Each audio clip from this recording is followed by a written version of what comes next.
The first thing Gideon Hale noticed when he stepped outside that night was that he couldn't see his own hand in front of his face. The blizzard had come fast, the way bad things always did in Montana, without warning, without mercy, without any particular care for the lives it disrupted. 1 hour, the sky was the flat iron gray of early evening. The next, it was a white wall of screaming wind and snow that swallowed the world whole. Gideon had lived through 17 winters on this land, and he knew the signs well enough to have already brought the horses in, banked the fire high, and settled in for what he figured would be a long, miserable night of listening to the roof groan under accumulating weight. He had not figured on the gunshots. 2 of them, close together, coming from the direction of the barn. He sat up from his chair so fast the book in his lap hit the floor. His hand was already reaching for the rifle above the mantel before his mind had finished processing what he'd heard. 30 years of frontier living had wired certain reflexes into him that no amount of quiet ranch life could undo. He pulled on his coat with the rifle cradled in one arm, wrapped a wool scarf around his neck, and pushed through the front door into the teeth of the storm. The cold hit him like a fist. Wind-driven snow found every gap in his clothing immediately, biting at his jaw, his ears, the thin skin above his collar. He bent forward and walked, following the fence line he'd strung between the house and barn exactly for nights like this one, nights when you couldn't trust your eyes to tell you which way was forward. He found the barn door open an inch. That was wrong. He'd latched it himself not 2 hours before. Gideon flattened himself against the exterior wall, listened. Under the howl of the storm, he could hear something. Breathing, maybe. Movement in the straw. He counted to 3 and went through the door low and fast with the rifle up. Don't. The voice was a woman's, and it was steady in a way that told him she meant it. Don't come any closer. He stopped. The lantern he'd left hanging from the center beam was still lit, casting its orange glow over the familiar shapes of his horses in their stalls, his tack wall, his feed bins. And in the far left corner, half buried in the straw he'd piled for the horses, a woman was pointing a revolver at his chest with a 2-handed grip that didn't waver. She was wearing a man's coat 2 sizes too large, her dark hair plastered flat to her face, and she was bleeding, a dark stain spreading from her left side that had soaked through the coat and dripped into the pale straw beneath her. Behind her, pressed against the wall in the shadows, were children. Gideon counted them without thinking. 1, 2, 4, 6, 7. 7 children ranging from what looked like 4 years old to perhaps 14 or 15. They were all watching him with enormous eyes. None of them made a sound. "Ma'am," Gideon said, keeping his voice level. He didn't lower the rifle yet. "You're bleeding pretty bad." "I know what I am," she said. "Who are you, and what's the name of this property?" "Gideon Hale. This is the Hale Ranch. I'm the only one lives here." Her eyes moved over him, fast and assessing, like someone who'd learned to read people quickly and had good reasons for doing so. "You work for Victor Whitmore?" "Never heard of him." "You sure about that?" It wasn't a question.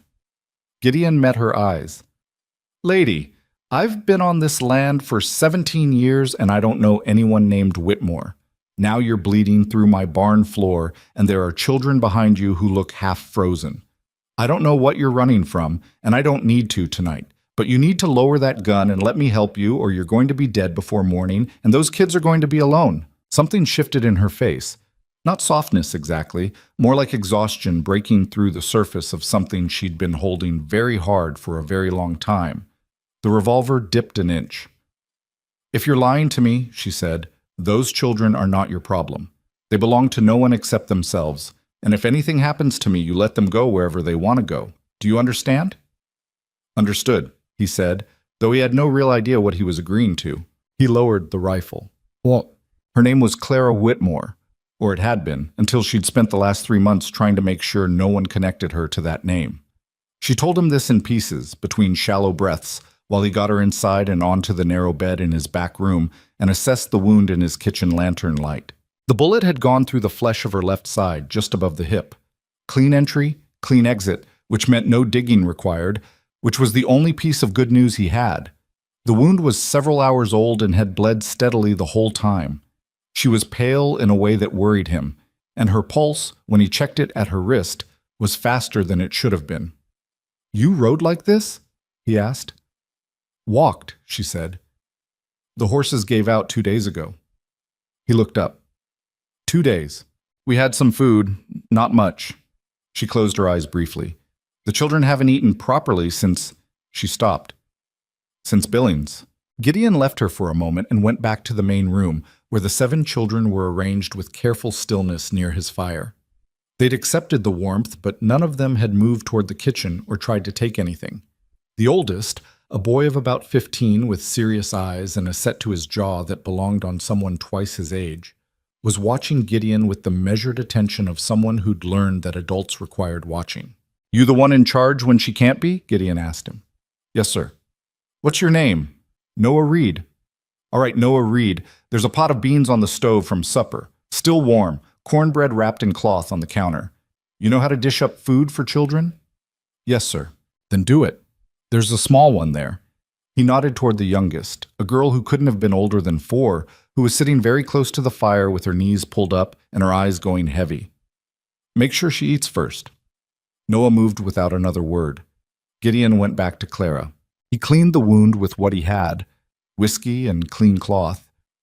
And she didn't make a sound through any of it, just gripped the edge of the mattress with white-knuckled hands and breathed. When he'd packed it and bound it as well as he knew how, he pulled up the single chair in the room and sat. The shots I heard, he said.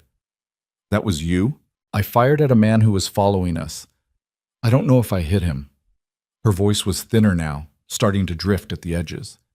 He's one of Victor's. They've been tracking us since we left Helena. Victor Whitmore. You're my husband's brother. Her eyes opened. They were dark, and whatever fatigue was pulling at her, her mind was still fully present behind them. My husband is dead. Victor killed him. And then he put a bounty on my head and told everyone I was the one who did it. Gideon was quiet for a moment. Why? He asked. Clara turned her head and looked at the wall. Because of the children, she said. That.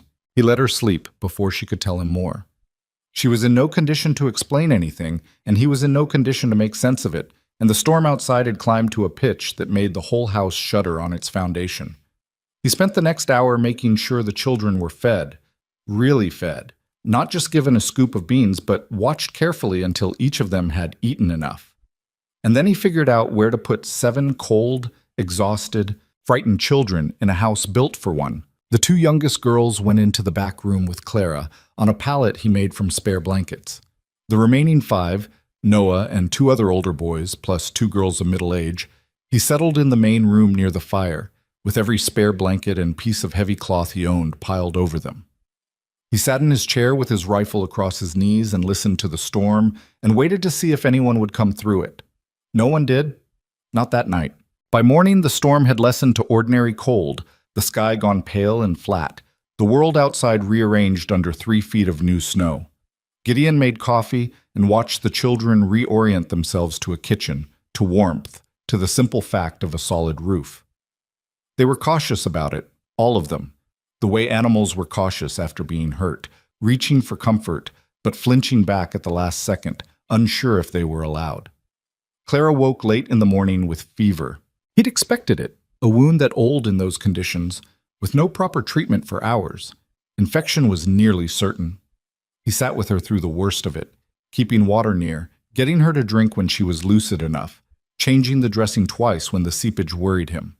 Noah appeared in the doorway twice without being asked, and Gideon sent him away both times, not unkindly. She's going to be all right, Gideon told him, though he was only about 60% certain of it. She's been all right before when she shouldn't have been, Noah said. She's stronger than she looks. I can see that. Noah lingered. You're not going to send us away. It wasn't a question either. It was something else. The particular tone of someone who'd been sent away enough times to recognize when it was coming and was trying to understand what it meant that he couldn't identify the signs this time.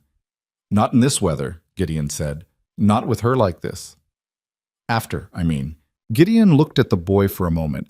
He had an honest face, this Noah Reed.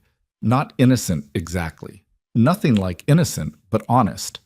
The kind of face that had seen things it shouldn't have and was still trying to make sense of them without going hard. I don't know what after looks like yet, Gideon said. Let's get through today. By the second day, Clara's fever broke. By the third, she was sitting up, drinking broth, and beginning to tell him the rest of it. Her husband's name had been Edmund Whitmore. He'd been a man of modest means but considerable conscience, an unusual combination in the Montana Territory of 1887, where conscience was often the first thing a man traded away when times got hard.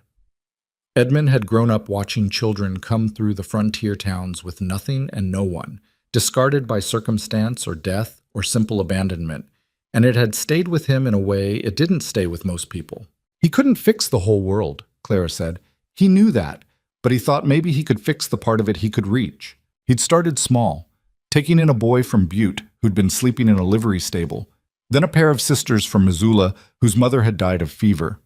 He and Clara together had built something over 5 years that didn't have a name exactly, but functioned as a home for children who had none.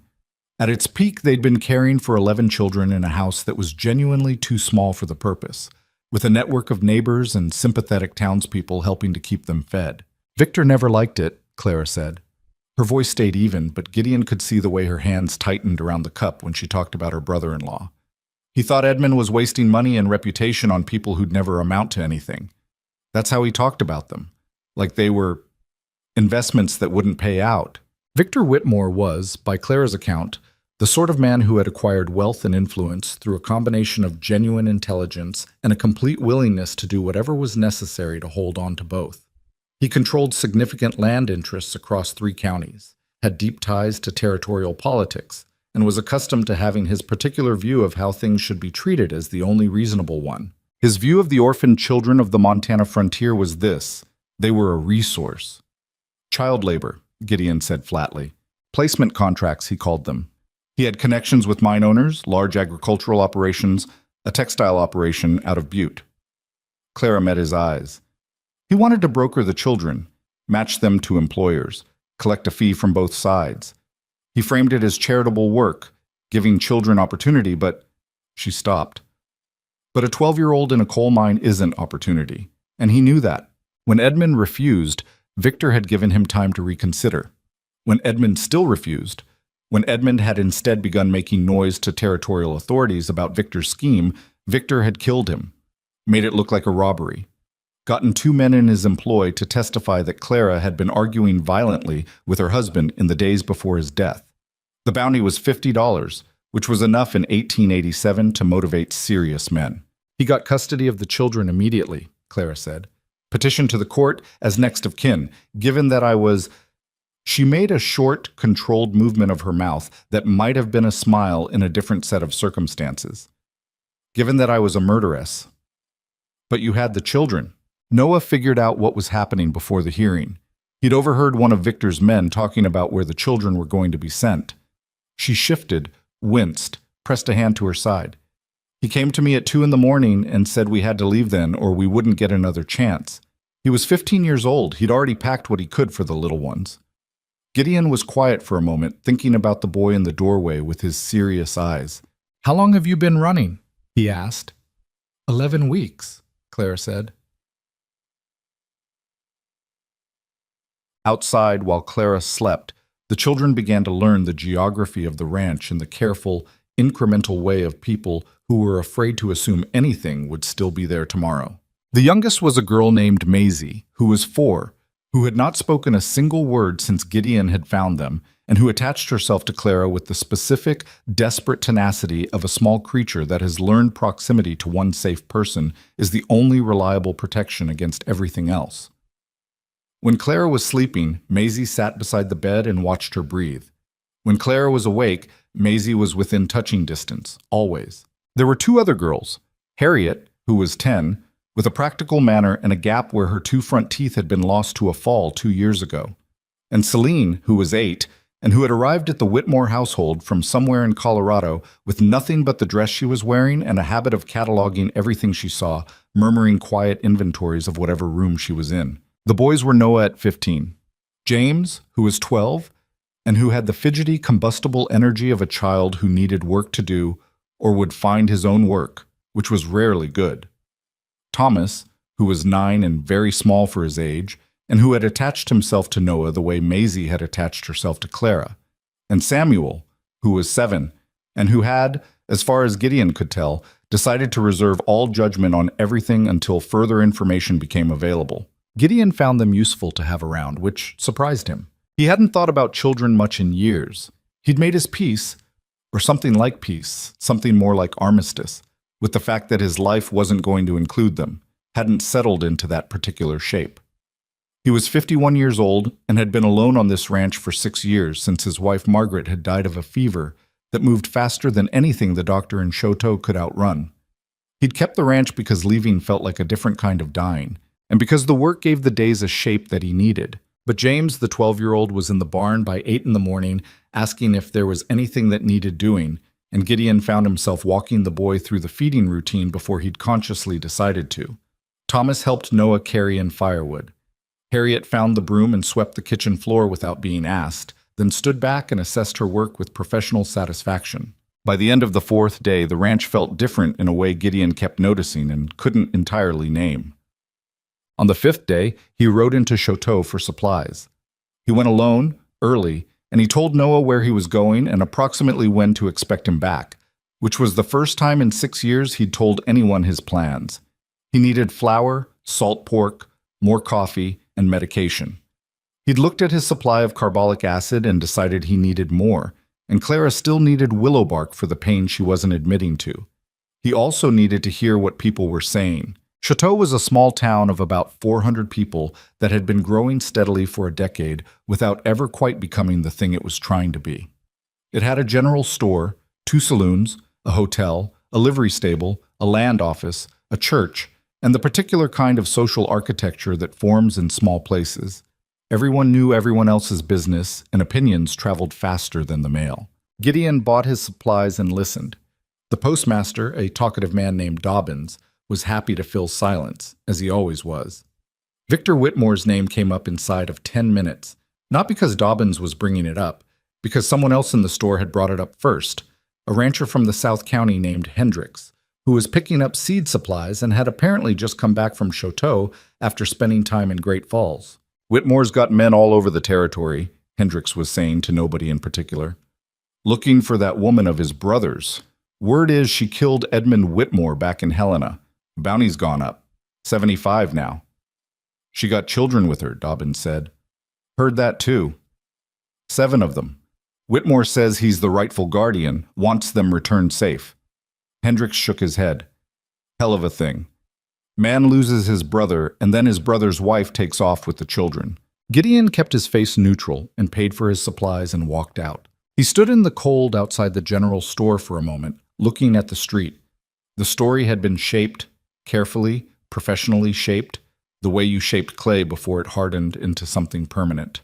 Victor Whitmore's version had reached Choteau and would have reached every town of any size in the territory by now. Clara was a murderer, and the children were her hostages, and Victor was a grieving brother trying to do right by 7 orphaned kids. It was a good story. Gideon thought about that on the ride home. A man who could construct a story that quickly, and that convincingly, and that widely, was a man who had practiced this particular skill before. When he got back, Clara was sitting up at the kitchen table. This was the first time she'd been out of the back room under her own power, and the effort had put color in her face. Not good color, the color of exertion rather than health, but still. She was wearing one of his flannel shirts, which drowned her, and she'd braided her dark hair back off her face. She was eating cornbread. Maisie was on the bench beside her, very close, working on her own piece of cornbread with the focused attention of a child who takes food seriously. "You went to town," Clara said. It wasn't an accusation, but it wasn't entirely neutral either. "Needed supplies." Gideon set the bags down. "Heard some things while I was there." He told her what he'd heard. He watched her face while he told her. Watched the way it tightened, not with fear exactly, but with something like recognition, like a person being told something they'd already known was coming. $75, she said when he finished. That's what Hendricks said. Victor doesn't do anything by halves. She set down the cornbread. "Gideon, I need to tell you something, and I need you to hear it as clearly as I can say it. All right, whatever happened before you found us in your barn is not your problem. Those 11 weeks are mine to carry. But from the moment you brought us inside, from that moment, It became your problem too, and I didn't give you a choice in that, and I'm sorry for it." She met his eyes directly. "If you need us to go, we'll go. I won't pretend I don't understand why you'd want that." The kitchen was quiet. Somewhere in the main room, James and Thomas were arguing in the low voices of children trying to argue without getting caught. "Where would you go?" Gideon asked. "I'd figure it out. In February, in Montana, with a bullet wound that's 3 days from being infected again, if you push it." Clara said nothing. "I've been alone on this property for 6 years, Gideon said. He didn't say it with self-pity. It was just a fact he was presenting. Before that, I had 30 years of watching this territory fill up with the worst kind of men and the best kind of people, and sometimes the same person was both. I know the difference between someone running from something they did and someone running from something that was done to them." He picked up the supply bags and began putting things away. "You'll stay until you can travel safely. We'll figure out the rest after." Clara looked at him for a long moment. "You don't know me?" "No," he agreed. "But I know Noah Reed, and that boy didn't learn how to be who he is from no one." That afternoon, a stranger's tracks in the snow stopped him cold. He'd gone out to the far field to check on a section of fence the storm had likely damaged, and on the way back he found them, a single set of footprints coming from the northeast, stopping at a high point where a man could see the ranch house and barn below, then turning back the same way. The tracks were already filling in with wind-blown snow, which meant they'd been made several hours ago, maybe before dawn. Someone had stood there and looked at his ranch for a while and then left. Gideon crouched and studied what remained of the prints. Large feet, heavy boot with an unusual tread, one heel worn down on the outside edge, the print leaving a distinctive mark. He filed it away. Then he stood and looked in the direction the tracks had come from, toward the northeast, toward the rolling white expanse of open land that led eventually to the Marias River, and beyond that to the settlements along the High Line. He looked for a long time. Then he walked back to the house without hurrying, because hurrying would tell anyone watching what he'd found. He didn't tell Clara about the tracks that night. She was better, noticeably better, the fever fully gone now, the color in her face natural rather than hectic, and she'd spent the afternoon sitting with the children and doing the particular administrative work of keeping 7 children's interior worlds from colliding catastrophically. He watched her manage a conflict between James and Noah over a card game with the efficiency of someone who'd been doing this for years, speaking quietly to each in turn, not taking sides, not performing Solomon wisdom, but just listening and then saying the plainest possible true thing. "You're both annoyed about something different than what you think you're annoyed about," she told James, who was 12 and therefore constitutionally certain that he was always annoyed about the exact thing he thought he was annoyed about. "Noah's in charge when I can't be, and you don't like that. And that's fair. But this isn't the moment to fight about it, because fighting with Noah uses up the time you could spend doing something you actually care about." James stared at her. "Like what?" "I don't know. What do you care about?" A pause. "Horses," James admitted. Clara looked at Gideon. "There are 4 horses in that barn," Gideon said, "and I've been managing their care alone for 6 years. If someone wanted to help with that tomorrow morning, I wouldn't say no." James's face rearranged itself with the speed of weather. "Before or after breakfast?" "Before. Horses don't wait on breakfast." "All right," James said, as if this had been his idea all along. Clara caught Gideon's eye across the room and something passed between them. Not quite amusement, something more complicated. The particular shared understanding of 2 people who have just managed a small human situation together and both know what that took. He told her about the tracks that night, after the children were asleep, sitting at the kitchen table with coffee going cold between them. "One man," she said when he'd finished, "one set of prints. That could be a scout. Victor sends scouts first." She thought about it.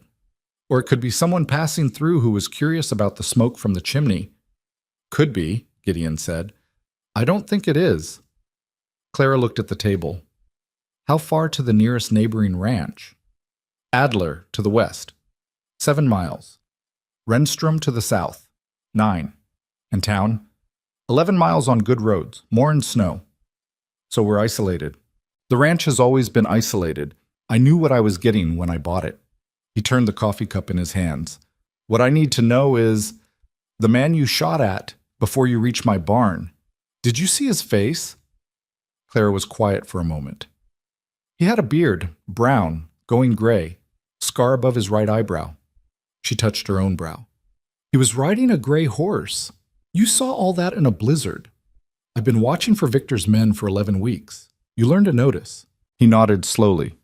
I want to move the children's sleeping arrangements. If someone comes through that door in the night, I want them as far from the door as possible. Clara looked at him steadily. You're preparing for them to come here. I'm not hoping for it, he said, but I've been on this frontier long enough to know that hoping and preparing aren't the same thing. She was quiet for a moment. Then she said, I have the revolver. I can shoot. I know you can, he said. I know it because you didn't. She looked at him. You could have shot me when I came through that barn door, he said. You had the drop and I had a rifle, and you still didn't shoot. You fired warning shots outside. You didn't shoot the man following you either. You said you didn't know if you hit him, which tells me you weren't aiming to. He met her eyes. You shoot to warn, not to kill. That's a choice. Clara's expression shifted, something moving under the surface. I've made enough choices that couldn't be taken back, she said quietly. I try not to add to the count. The fire settled. Outside, the wind had picked up again, not a blizzard, but the ordinary, relentless cold of a Montana February that didn't especially care what anyone inside was planning. Tell me about Edmund, Gideon said. She was surprised. He could see it. Not unpleasantly surprised, but genuinely caught off guard, as if she hadn't expected anyone to ask. He was a good man, she said. The words came out carefully, like she'd been protecting them. Not easy. He was stubborn, and he worried too much, and when he decided something was wrong, he would not let it go, not ever. Which was... She paused. Which was what got him killed, I suppose, but also what I... She stopped again. What you loved, Gideon said. Yes, she said simply. The coffee was cold and neither of them reached for it. My wife was practical, Gideon said after a moment. Margaret. She had no patience for sentimentality. She said the frontier burned it out of you if you had any sense. He turned the cup again. She had a garden, though. Every summer. Flowers, not vegetables. She said the vegetables were obligation and the flowers were her own business. She was not a woman who easily explained herself. But I think about that garden, and I think I understand her better now than I did when she was alive. Clara watched him. How long? 6 years this spring. She nodded slowly. I'm sorry. Same to you, he said. About Edmund.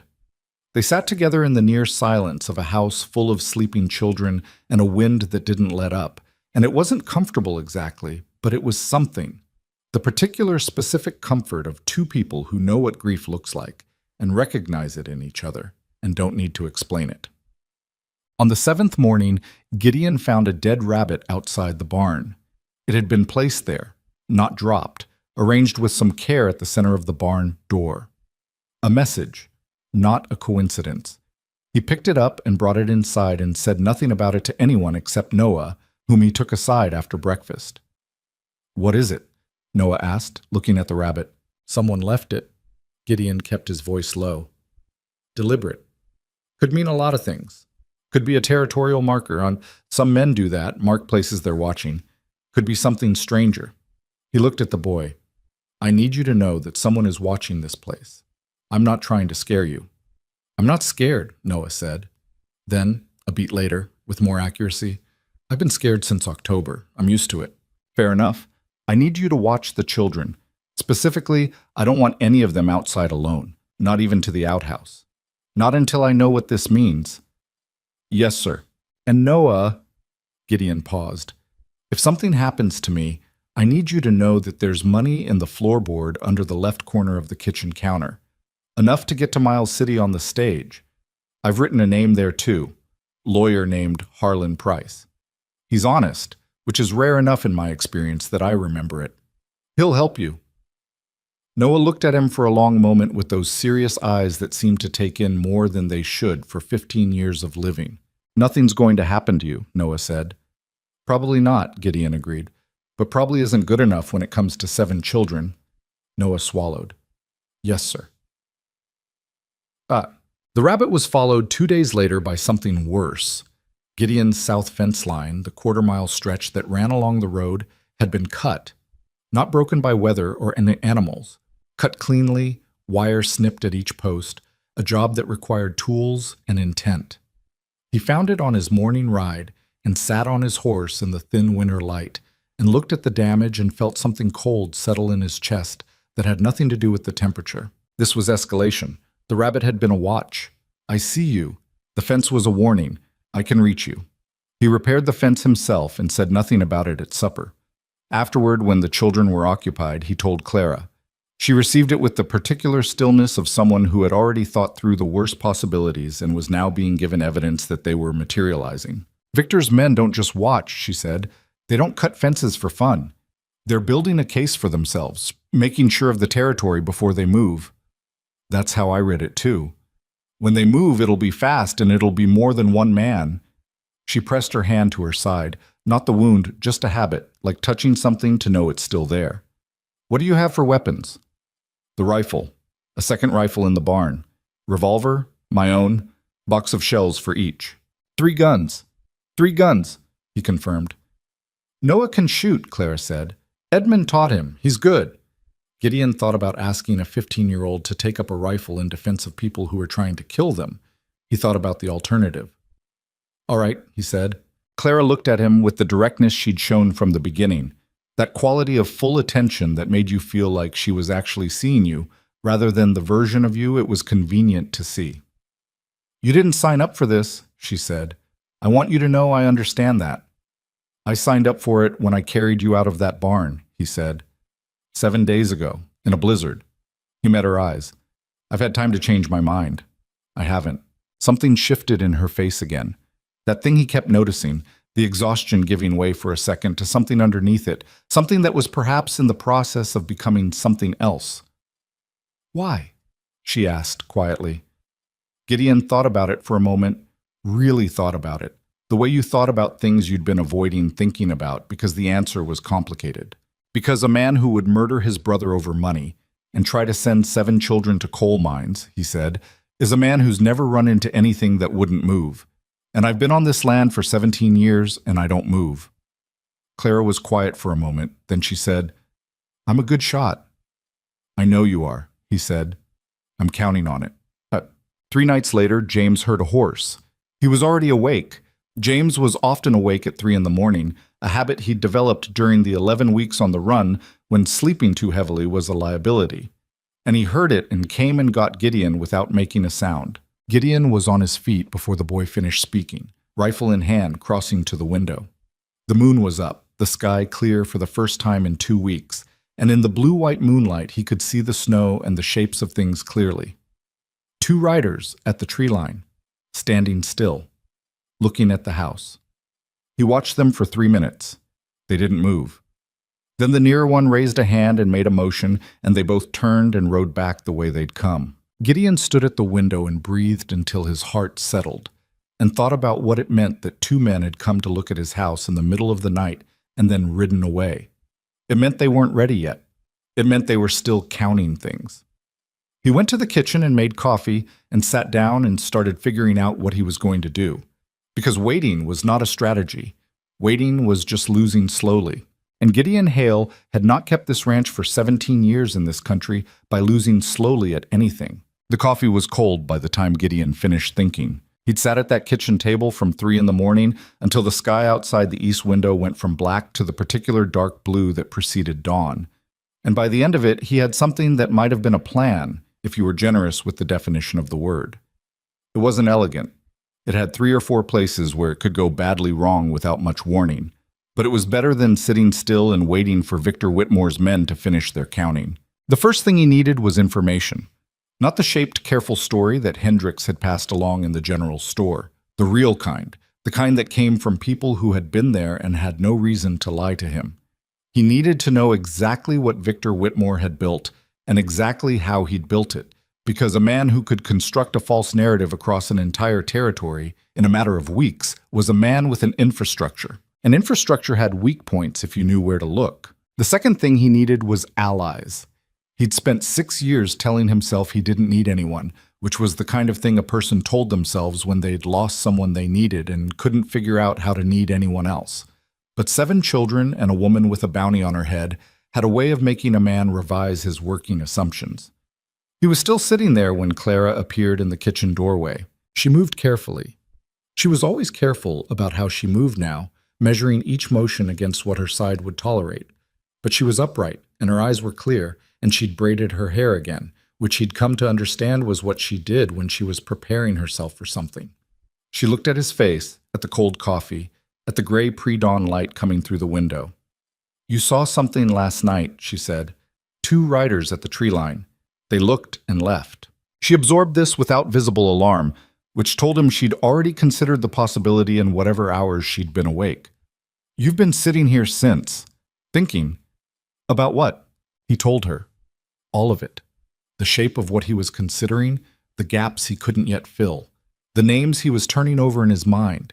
She listened without interrupting, which was a quality he was coming to appreciate, the way she listened to things all the way through before she responded. When he finished, she was quiet for a moment, standing in the doorway with her arms crossed, not against him, but against something internal. "Adler," she said, "the neighbor to the west. You trust him?" "As much as I trust anyone. He's been out here 20 years. He's had his run-ins with men who thought they could push him around."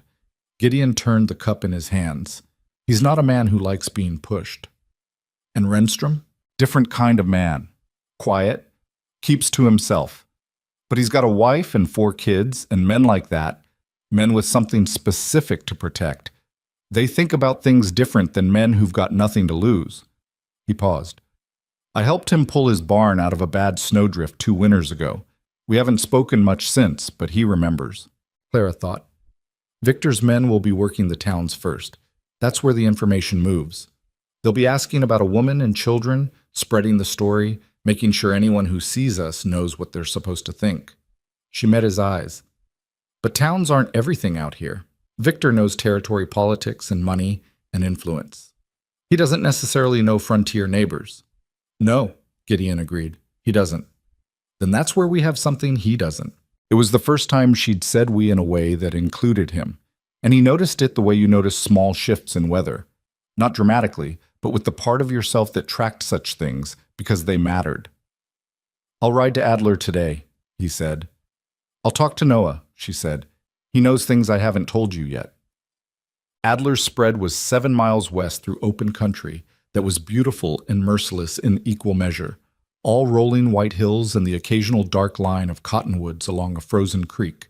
Gideon made good time on a clear morning, the kind of cold that was sharp rather than crushing, and found Adler in his barn doing what ranchers in February did, which was fix the things that had broken in January and prepare for the things that were going to break in March. Pete Adler was 62 years old, built like a man who had spent 6 decades taking what the land gave and not complaining about it.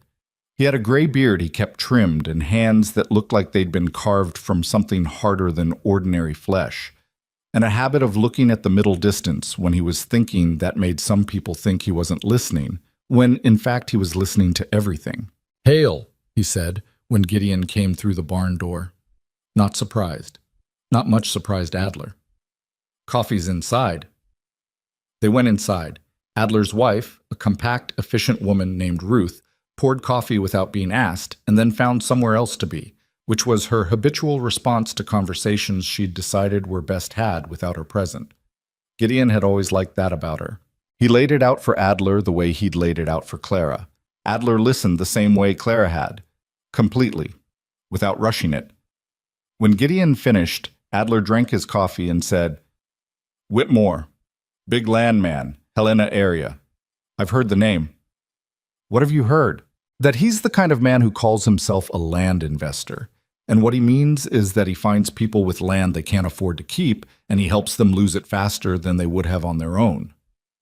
Adler's expression was the particular flat neutrality of a man describing something he found contemptible, but had decided anger wasn't worth the energy.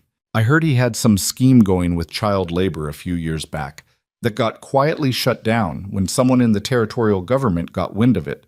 Didn't stick to him, though. Smoothed it over." "That's him," Gideon said. "The scheme didn't stay shut down." Adler was quiet for a moment. Then, the woman and children are at your place now? Yes. How long? A week and some. Adler turned his coffee cup. You know what you're doing, Gideon. Not entirely, no. You know what I mean. A bounty's a bounty. Men who come looking for a bounty aren't usually interested in negotiating. I know that. Adler looked at him for a long moment. Gideon had known Pete Adler for 15 years, and he knew the look. It was the look of a man deciding something, turning it over, checking it from different angles. Ruth's brother is a deputy marshal out of Fort Benton, Adler said finally. He's a straight man, not a political appointment. I can write to him. How long for a letter to reach him and get a response? 2 weeks if the roads are good, 3 if not. 3 weeks was a long time, but it was something. Write to him, Gideon said. Tell him what I told you, but not where the woman is. Just that there are questions about the Whitmore case that need looking at. Don't put my name in it yet. Adler nodded slowly. And in the meantime? In the meantime, Gideon said, I'd appreciate knowing that someone else on this side of the territory is paying attention. Adler nodded once. That was all he needed to say. When Gideon got back, Clara was at the kitchen table with Noah, and the table between them had papers on it. Not many papers. 3 or 4 folded sheets that had been carried a long way and showed it, the creases worn soft, and the paper itself stained at the edges. Clara looked up when Gideon came through the door, and something in her expression told him these were important. Close the door, she said. He did. He hung his coat and came to the table and looked at what was on it. Letters. 2 of them. In the same handwriting. A man's hand. Educated, precise. And a third document that looked like a copied ledger page, dense with figures and names. Edmund kept these, Clara said.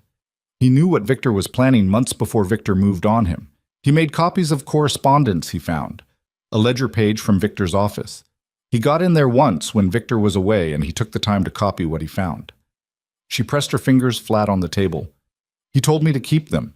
He said if anything happened to him, these would be the only proof. Gideon leaned in and looked at the letters.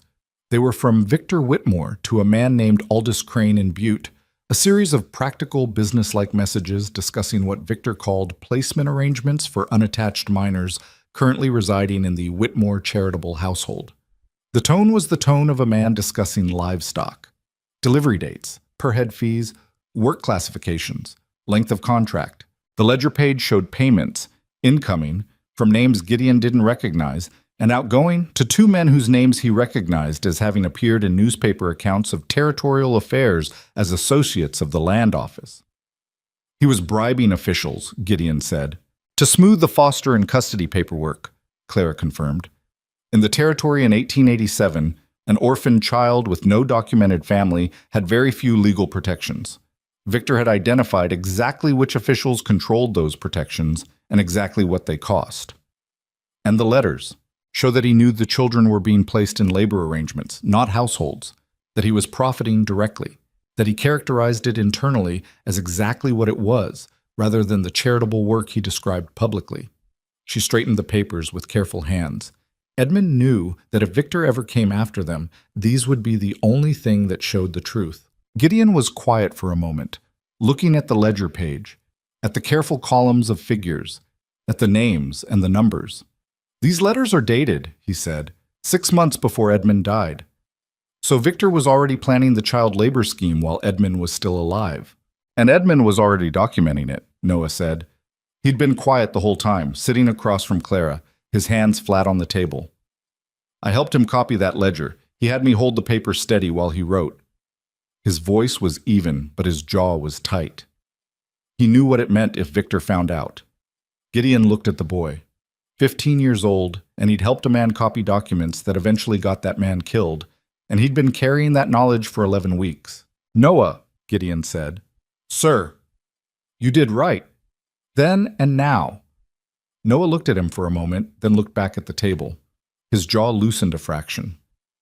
Clara says these papers could help at a trial. If it gets to a trial. A lawyer named Harlan Price in Miles City, Gideon said. I mentioned him to you before. These papers, a lawyer like that would know what to do with them. Miles City is 4 days' ride from here, Clara said. In good conditions, with Victor's men between here and there. I know it. Gideon sat down across from her. Adler's writing to a deputy marshal in Fort Benton. That gives us a legitimate law contact that isn't tied to any of the officials Victor's been paying. He gestured at the papers. And these give us something to show him when he gets here. Clara looked at the letters for a moment. Then she folded them carefully, the way she'd clearly been folding and unfolding them for months, and put them back wherever she kept them, somewhere on her person under the oversized flannel.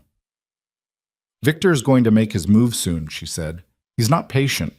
The writers you saw last night, Jita, that's the final check before they come. That's how I read it. Then we have days, not weeks. Yes, he said. She nodded once. Her face had gone into that particular configuration, not quite expressionless, but compressed, everything going interior, like a fire being banked. Then we need to be ready, she said.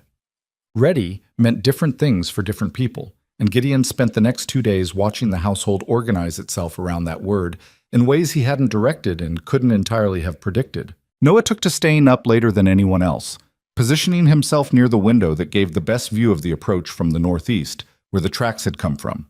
He didn't make a production of it. He just quietly relocated after the younger children were asleep and sat there in the dark with the patience of someone who had learned the hard way that vigilance was not a temporary condition. James, who had been exercising his restless energy on the horses every morning, extended his range to include a systematic check of the barn's structural soundness that Gideon found surprisingly thorough for a 12-year-old. He reported back to Gideon one afternoon that the rear door of the barn had a hinge that was working loose. Needs a longer bolt, James said, with the authority of someone who had recently taught himself exactly what that meant. I found one in the toolbox that might do it, but I wanted to ask before I used it. Go ahead, Gideon said. James fixed the hinge. He did it in 40 minutes, the kind of job that would have taken Gideon 20, but it was done right. Harriet, the 10-year-old with the practical manner, had appointed herself the keeper of the youngest children's routine with an efficiency that went beyond her years. Maisie was still not speaking. She'd been silent now for as long as Clara could confirm, which was most of the 11 weeks, possibly longer. But Harriet had developed a method of communication with her that didn't require words, a system of gentle hands and patient repetition that kept the little girl from drifting into the frozen paralysis that sometimes overtook her when things got loud or uncertain. Gideon had watched Harriet do this without comment and thought that the 10-year-old understood something about how human beings worked that most adults never figured out. Celine, the 8-year-old, had discovered the small shelf of books Gideon kept above the fireplace and had worked through 2 of them in a week, sitting near whatever light source was available, reading with the focused intensity of a child who had found the one activity that made the world feel navigable. She asked Gideon one evening if he had any books about law. Why? He asked, genuinely curious. I want to understand what Victor can and can't do. Clara said there would be a trial. I want to know how trials work. He didn't have law books. He had a farmer's almanac from 1882, a novel by Mark Twain, a collection of natural history essays, and a hand-drawn map of Montana territory that he'd owned since before Montana was a territory. He gave her the almanac on the grounds that it at least contained factual information organized in an orderly way, and she accepted it without complaint and began reading it with the same focus she'd given everything else. Thomas, who was 9 and small, and who had attached himself to Noah's shadow, had begun following Gideon on his morning rounds with the thoughtful silence of a child who was learning by proximity.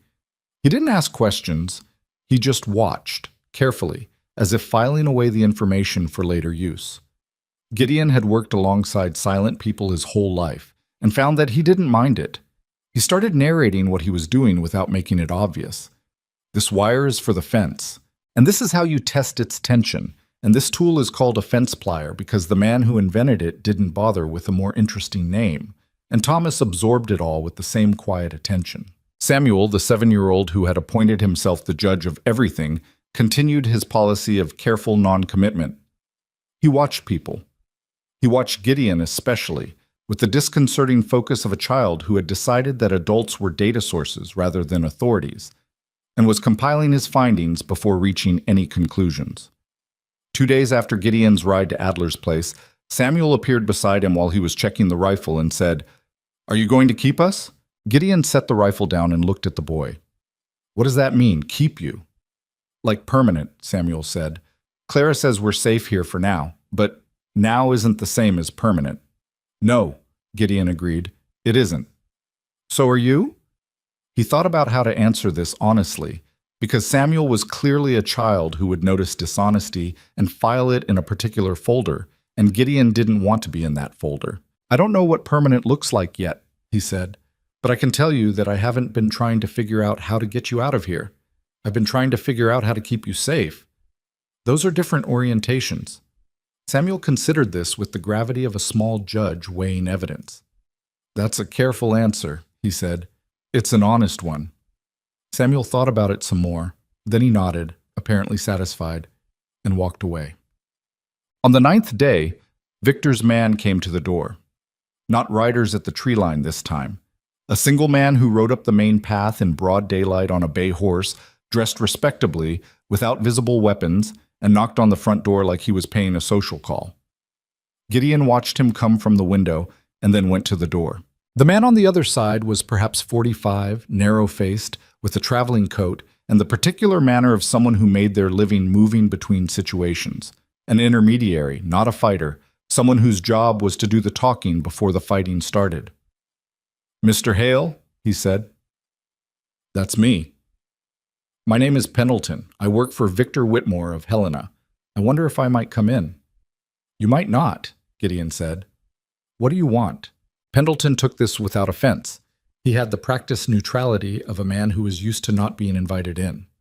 "Mr. Whitmore has information suggesting that his late brother's wife and several children in his guardianship may have passed through this area recently. He's deeply concerned for their welfare, particularly in these weather conditions, and has asked me to make inquiries." "I haven't seen a woman and children," Gideon said. "Of course." Pendleton smiled, the careful smile of a man who'd been told not to push too hard, at least not yet. "Mr. Whitmore also wanted me to convey that he's very grateful for any assistance anyone in this area might be able to provide. Very grateful. He mentioned he'd be happy to compensate generously any individual who was able to help locate these individuals and ensure their safe return."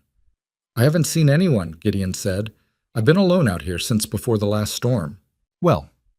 Pendleton reached into his coat, slowly, carefully, the way a man reached into his coat when there was a rifle he hadn't seen yet somewhere, and produced a paper that he held out. "This is a flyer with the details. If anything comes to mind, Mr. Whitmore would appreciate it if you reached out to his office in Helena or, alternatively, to the Chateau Land Office, where his representative has a standing arrangement." He paused. "He mentioned something else as well." Gideon waited. "He said to tell you, and I'm conveying this exactly as he asked me to, that this is a family matter, not a legal one. Not yet. He'd prefer it stay that way for everyone involved." It was a threat, dressed in the clothing of a reasonable statement. Gideon had been alive long enough to recognize the cut of that particular garment. "I'll keep that in mind," he said. "Safe ride, Mr. Pendleton." He closed the door. Inside, Clara was in the back room with the children, having moved them there when she'd seen Pendleton coming up the path. She appeared in the kitchen doorway before the sound of Pendleton's horse had fully faded. "Pendleton," she said. "Philip Pendleton. He was in Helena. He handles Victor's—" She stopped. "He's not a violent man, but he's the one who comes before the violent men." "I know," Gideon said. "What did he say?" He told her, verbatim. Clara listened to the threat. The family matter, not a legal one, not yet, with her eyes going sharp and cold in a way he hadn't quite seen from her before. Not fear, something that had been fear long enough to become something harder. "He's giving you a chance to hand us over quietly," she said. "That's how I read it. And if you don't, then I imagine it becomes the other kind." She turned and looked at the wall for a moment, the particular look of someone doing fast arithmetic on bad numbers. "He's going to move before the week is out," she said. "He knows we're here. Pendleton confirmed it to himself, even if he didn't confirm it to you. He came to look at you as much as to deliver the message. He'll go back and tell Victor what he found." "What did he find?" Gideon asked. "A man alone." She looked back at him. "That's what he'll report. One man, no visible support, isolated property. Victor will think it's manageable. Let him think that." She studied him. You're not alone. No, he said. I'm not. He rode to Renstrom's the next morning. Lars Renstrom was a Norwegian man of 40 who had come to Montana with his wife Ingrid and a determination to make something real out of 600 acres of difficult land, and had been succeeding at it with the particular dogged persistence of a man who had decided that difficulty was not the same thing as impossibility. He had 4 children and a barn he'd rebuilt twice, and a winter wheat crop that had come in well the past 2 years, and he looked at Gideon across his kitchen table with the careful attention of a man who doesn't waste words. Gideon told him enough. Not everything. Not the papers. Not the full scope of what Victor Whitmore had built. But enough. A woman and children being hunted. A powerful man using money and influence to make the law work for him, instead of for the people the law was supposed to protect. Men riding onto neighboring property to watch and wait. Renstrom was quiet for a while when he finished. Ingrid, who had stayed at the kitchen counter rather than leaving, turned from what she was doing. She had a round, serious face and the kind of eyes that had seen a lot and hadn't been hardened by it. These children, she said. How old? 4 to 15, Gideon said. 7 of them. Ingrid looked at her husband with a specific expression that married people develop over years, the kind that transfers a complete argument in a glance. Renstrom turned back to Gideon. What do you need? Right now, just another set of eyes on the road between here and town.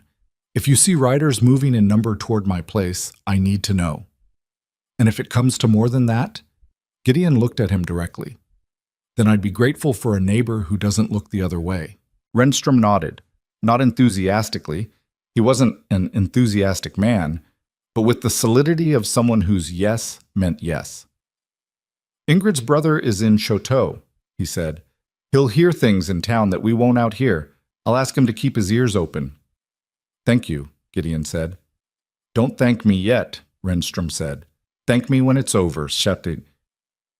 On the 12th day, Clara walked the fence line. Gideon found her out there in the early afternoon, moving slowly because of her side, but moving, her coat buttoned against the cold, making her way along the south fence with her eyes on the road. He caught up to her and fell in beside her without saying anything about whether this was a good idea, because she was clearly going to do it regardless, and argument would have been wasted effort. They walked for a while in silence. I haven't thanked you properly, she said eventually. You don't need to. I do. You've turned your life sideways for strangers. It was already sideways, he said, in a different direction. She glanced at him. Margaret. 6 years of mostly sideways, he confirmed. This is at least sideways toward something. Clara walked and thought about that.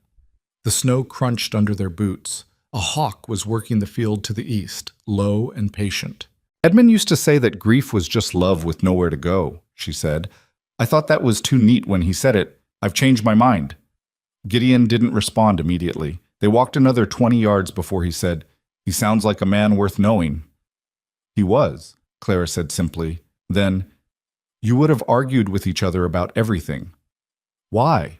Because you're both convinced that the right thing is the obvious thing, and neither of you has much tolerance for people who can't see it. She said it without criticism, more like observation, the kind of thing that was true and therefore worth saying. Edmund could never understand how people looked at those children and saw a problem instead of a responsibility. He took it personally, every time. That's not a flaw, Gideon said. No, she agreed, but it cost him. They reached the corner post of the south fence and stopped. The road was visible from here, but empty, stretching toward town in the white winter distance. They're going to come, Clara said. I've been telling myself we have more time, but I don't think we do. No, Gideon said. When they do, she turned to look at him. When they do, I need you to understand something. If it comes to a choice between those children getting clear and anything else, the children go. Whatever it costs. Clara. I mean it. I've been running for 11 weeks and I've made peace with what I'm willing to lose. I need to know you have the same clarity. He looked at her for a long moment. She held his gaze without difficulty. She was very good at that, at not blinking first, at waiting for the real answer rather than the easy one. The children go, he said. That's understood. Something loosened in her face. Not relief exactly, more like the release of a tension she'd been holding without being entirely aware of it. "Thank you," she said. "Don't thank me yet," he said, which was what Renstrom had said, and she recognized the echo somehow and almost smiled.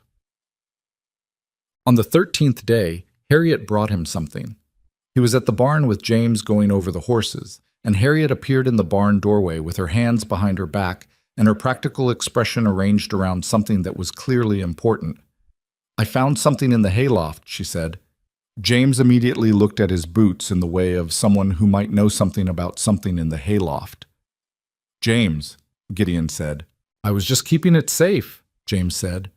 "I found it in the snow near the south fence 2 days ago, and I didn't know what to do with it, so I put it somewhere." Harriet held out what she'd found. It was a leather satchel, small, scuffed, with a broken strap, the kind a man might carry documents in, or a field journal. Gideon took it and opened it.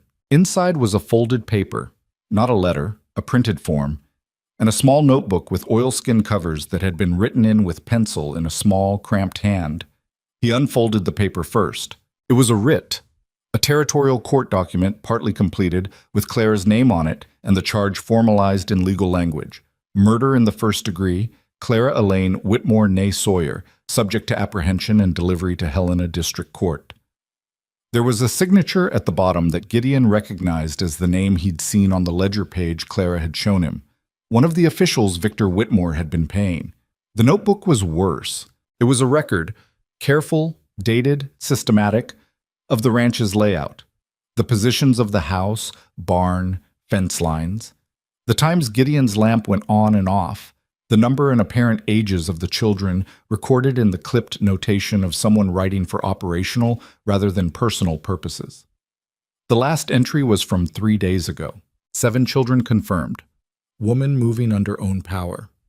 1 man appears unaware of observation extent. Recommend 5 men. Approach from north and east. Move on next clear night. Gideon closed the notebook. "Does Clara know?" he asked Harriet. "No, sir. I came to you first." He thought for a moment about what it meant that this notebook had been dropped, whether intentionally or by accident, near his fence line. A dropped notebook was a mistake. Men who came to watch ranches in the middle of the night didn't make that kind of mistake without a reason, unless something had happened to them, unless they'd left in a hurry. Unless Clara's shot in the blizzard, the one she'd said she didn't know had connected after all. And a wounded man retreating fast might drop things. He tucked the notebook inside his coat. "Harriet," he said, "you did right. Don't tell the little ones." "I know," she said, with the tone of a 10-year-old who had been managing what information the little ones received for quite a long time. That night he sat with Clara and Noah at the kitchen table and spread the notebook out between them. Noah read it first, his face very still. Then Clara, more slowly, going back to the last entry twice.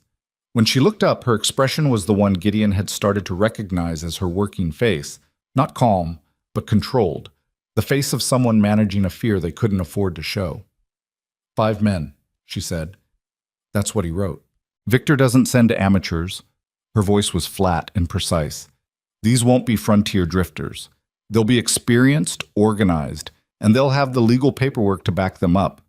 The writ you found covers them, gives them the authority to take me into custody.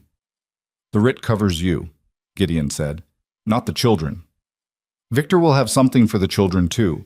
He'll have everything covered. She pressed her hand to the table. He always does. Noah was looking at the map the watcher had drawn of the ranch. North and east, he said quietly. They'll put men at the barn to cut off the horses first. That's the standard. He stopped, as if catching himself saying something he didn't expect to know. How do you know that? Gideon asked. Edmund had books, Noah said. He read a lot. Military history, frontier law, accounts of range disputes. He said understanding how bad men operated was how you survived running into them. He looked at Gideon steadily. He gave me the books when he knew Victor was coming. He said I'd need to know how to think, not just how to run. Edmund Whitmore, who had been a man of modest means and considerable conscience, had apparently also been a man of very clear eyes about what his children were going to need without him. Gideon thought about a man carefully preparing a 15-year-old boy to survive in his absence, and felt a specific, wordless thing move through him that had no good name. All right, he said. If they come from north and east, that tells us something. It means they've decided the south and west approaches are secondary, which means that's where any retreat has to go. Toward Renstrom, Clara said. Toward Renstrom, he confirmed.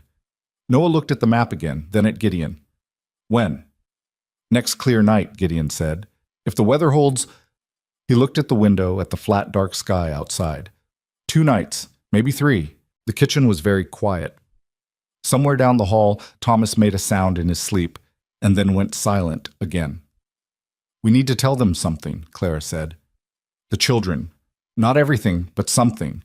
They need to know that if I say move, they move immediately, no questions.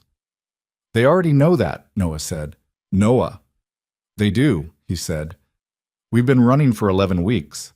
They know what move means. Clara looked at him, at this boy who had been 13 when all of this started, who had woken her at 2 in the morning and saved every child in that house by understanding what adults around him were too frightened or too complicit to act on. Her face did something complicated and private. I know, she said quietly. I know they do. The next morning, Gideon rode the full perimeter of his property, not for fence inspection, for something harder to name, a final accounting of the land he'd held for 17 years, of the hills and the frozen creek and the dark patches of pine on the northern slope, the shape of the terrain under snow. He knew this land the way you knew a language you'd learned before you learned to read, not consciously, in words, but in the body, in reflex. He stopped on the high point of the south ridge and looked back at the ranch below. Smoke from the chimney, 4 horses visible in the paddock, and in the barn door, barely visible at this distance, a small figure moving, James, beginning the morning feed without needing to be told. He sat on his horse in the cold and looked at all of it for a long time. Then he turned and started planning the defense of it. He had the rifle and the revolver and a second rifle and a boy who could shoot and a woman who could too, and he had 2 neighbors who were paying attention, and he had a notebook that showed him where they were coming from, and he had something else that Victor Whitmore's men didn't have. He had 17 years of knowing every hollow and rise and shadow of this ground. He had 13 days of knowing these particular children, and he had whatever it was that had been growing quietly, without ceremony, between himself and the woman who had pointed a gun at him in his own barn and put it down because she'd decided somehow that he was worth the risk. None of that was nothing. It wasn't enough to count on, but it wasn't nothing. He rode back down to the ranch as the morning light moved across the snow and turned it briefly, brilliantly gold, the kind of light that didn't last and didn't have to. The clear night came on the second day. Gideon had known it was coming the way ranchers knew weather, not from instruments or calculation, but from the quality of the afternoon light and the way the temperature dropped too fast after sundown. The sky going hard and black and star-crowded, the kind of night that was beautiful and dangerous in equal measure. He stood on the porch after supper and felt it and went back inside and told Clara. She'd been waiting for him to say it. He could see that in the way she set down what she was doing before he finished the sentence. They moved through the next 2 hours with the particular efficiency of people who have already made their decisions and are simply executing them. No discussion about whether, only about how. Gideon got the children dressed in their warmest layers, all of them, even Maisie, who did not resist but watched him with her enormous silent eyes as he buttoned her coat. Clara checked the revolver and handed Noah the second rifle with the straightforward manner of a person transferring a responsibility rather than a weapon. Noah took it without drama. He checked it the way Edmund had apparently taught him, which was correctly. You remember what I told you about the South Ridge, Gideon said to him.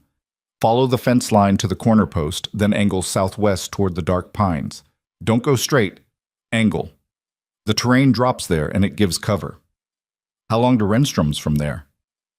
An hour in good snow. Maybe less if you push. Noah nodded. He had the rifle cradled in the crook of his arm, and his face had gone into the same controlled place Clara's went when she was managing something difficult. Not expressionless, but compressed. Everything interior. You're not coming with us, Noah said. It was not a question. Not first, Gideon said. Clara is. Clara looked up from where she was checking Maisie's coat buttons. No, she said. Clara, no. She stood. Her voice was quiet, but it had an edge in it that Gideon recognized as the edge underneath all the other things, the thing that had kept her moving for 11 weeks. I'm not leaving you here alone. We discussed the children getting clear. We didn't discuss me. I need someone with the children who knows what they're running from. That's you. Noah knows. Noah is 50. Noah has been 15 this whole time, and he's done fine. She crossed the room and stood in front of him and looked up at him with the directness she always had, the thing that never softened even when everything else in her face did. I can shoot. You said you were counting on it. Have you changed your mind? He had not changed his mind. He'd hoped she'd changed hers. Harriet goes with Noah, he said after a moment. She knows how to manage the little ones. Yes, Clara said. And Noah takes them to Renstrom, and you and I stay long enough to make sure they get clear. It was a bad plan in the specific way that all plans that depended on everything going right were bad plans. But it was the plan she was offering, and she was offering it with the certainty of someone who had already considered every version of it and decided this was the one she could live with. All right, he said. Go up. He sent the children at 10 o'clock. Noah went first, checking the open ground between the house and the south fence line, and then came back and waved them out one at a time. Harriet went last, with Maisie on her back. The little girl's arms locked around her neck, her face pressed against Harriet's shoulder. Before Harriet went through the door, she turned and looked back at Gideon with the serious, practical expression that was her permanent condition. You'll come after, she said. Not a question, an instruction. After, he said. She nodded once and went. Gideon stood at the window and watched them move across the moonlit snow toward the south fence, 7 small shapes going single file with Noah in front, and felt something in his chest do something complicated and physical that he didn't have a word for. Then he turned away from the window because watching wasn't what was needed now. They came at midnight. Not from the north and east, as the notebook had said, from the north and east and the west simultaneously, which told Gideon 2 things: that there were more than 5 men, and that Pendleton had given them a better account of the ranch's layout than a single watcher's notebook. Someone had walked this property in daylight, probably days ago, probably posing as a passing traveler. He heard the horses before he saw them, the particular creak and shuffle of animals being held to a slow walk by riders who didn't want to announce themselves. He was in the dark of the main room with his rifle, and Clara was at the back window with the revolver, and they had not lit a lamp since 9 o'clock, letting the house look empty or asleep. East side, Clara said quietly. 2 horses at least. 3 on the north, Gideon said. Maybe 4. West? I can't see the west from here. A voice came out of the dark outside. It was a carrying voice, the voice of a man who had done this before and understood the mechanics of intimidation. Hail! This is Ward Kimball, duly authorized by writ of the Helena District Court to take custody of Clara Elaine Whitmore and the minors in her charge. You are harboring a fugitive. Come out and stand clear, and no one gets hurt. Gideon said nothing. Silence was information too. Hail! Kimball's voice again, patient, practiced. I've got 6 men in legal authority. You've got a woman with a bounty and a house. Think about what that math works out to. Clara appeared beside Gideon in the darkness. She was close enough that he could feel the warmth of her, and she pressed her shoulder briefly against his arm. Not leaning, just contact, the kind that meant, I'm here. And then she moved to the side window and looked out. There's a man at the barn door, she said. He's trying to be quiet about it. He's not. He's cutting off the horses, Gideon said, which was what Noah had predicted, which meant Noah had been right about how these men thought. Clara, I need you to do something that's going to feel wrong. Tell me. I need you to go to the back room, the children's window. When I start talking to Kimball, you go out that window and you go south. She turned and looked at him in the darkness. You told me to stay, she said. I told you to stay long enough to make sure they got clear, he said. They're clear. You have the papers on you. You're worth more to those children alive and running than here. And you? I know this property, he said. I know the barn, the fence, the creek bed to the east. I've got exits they haven't mapped.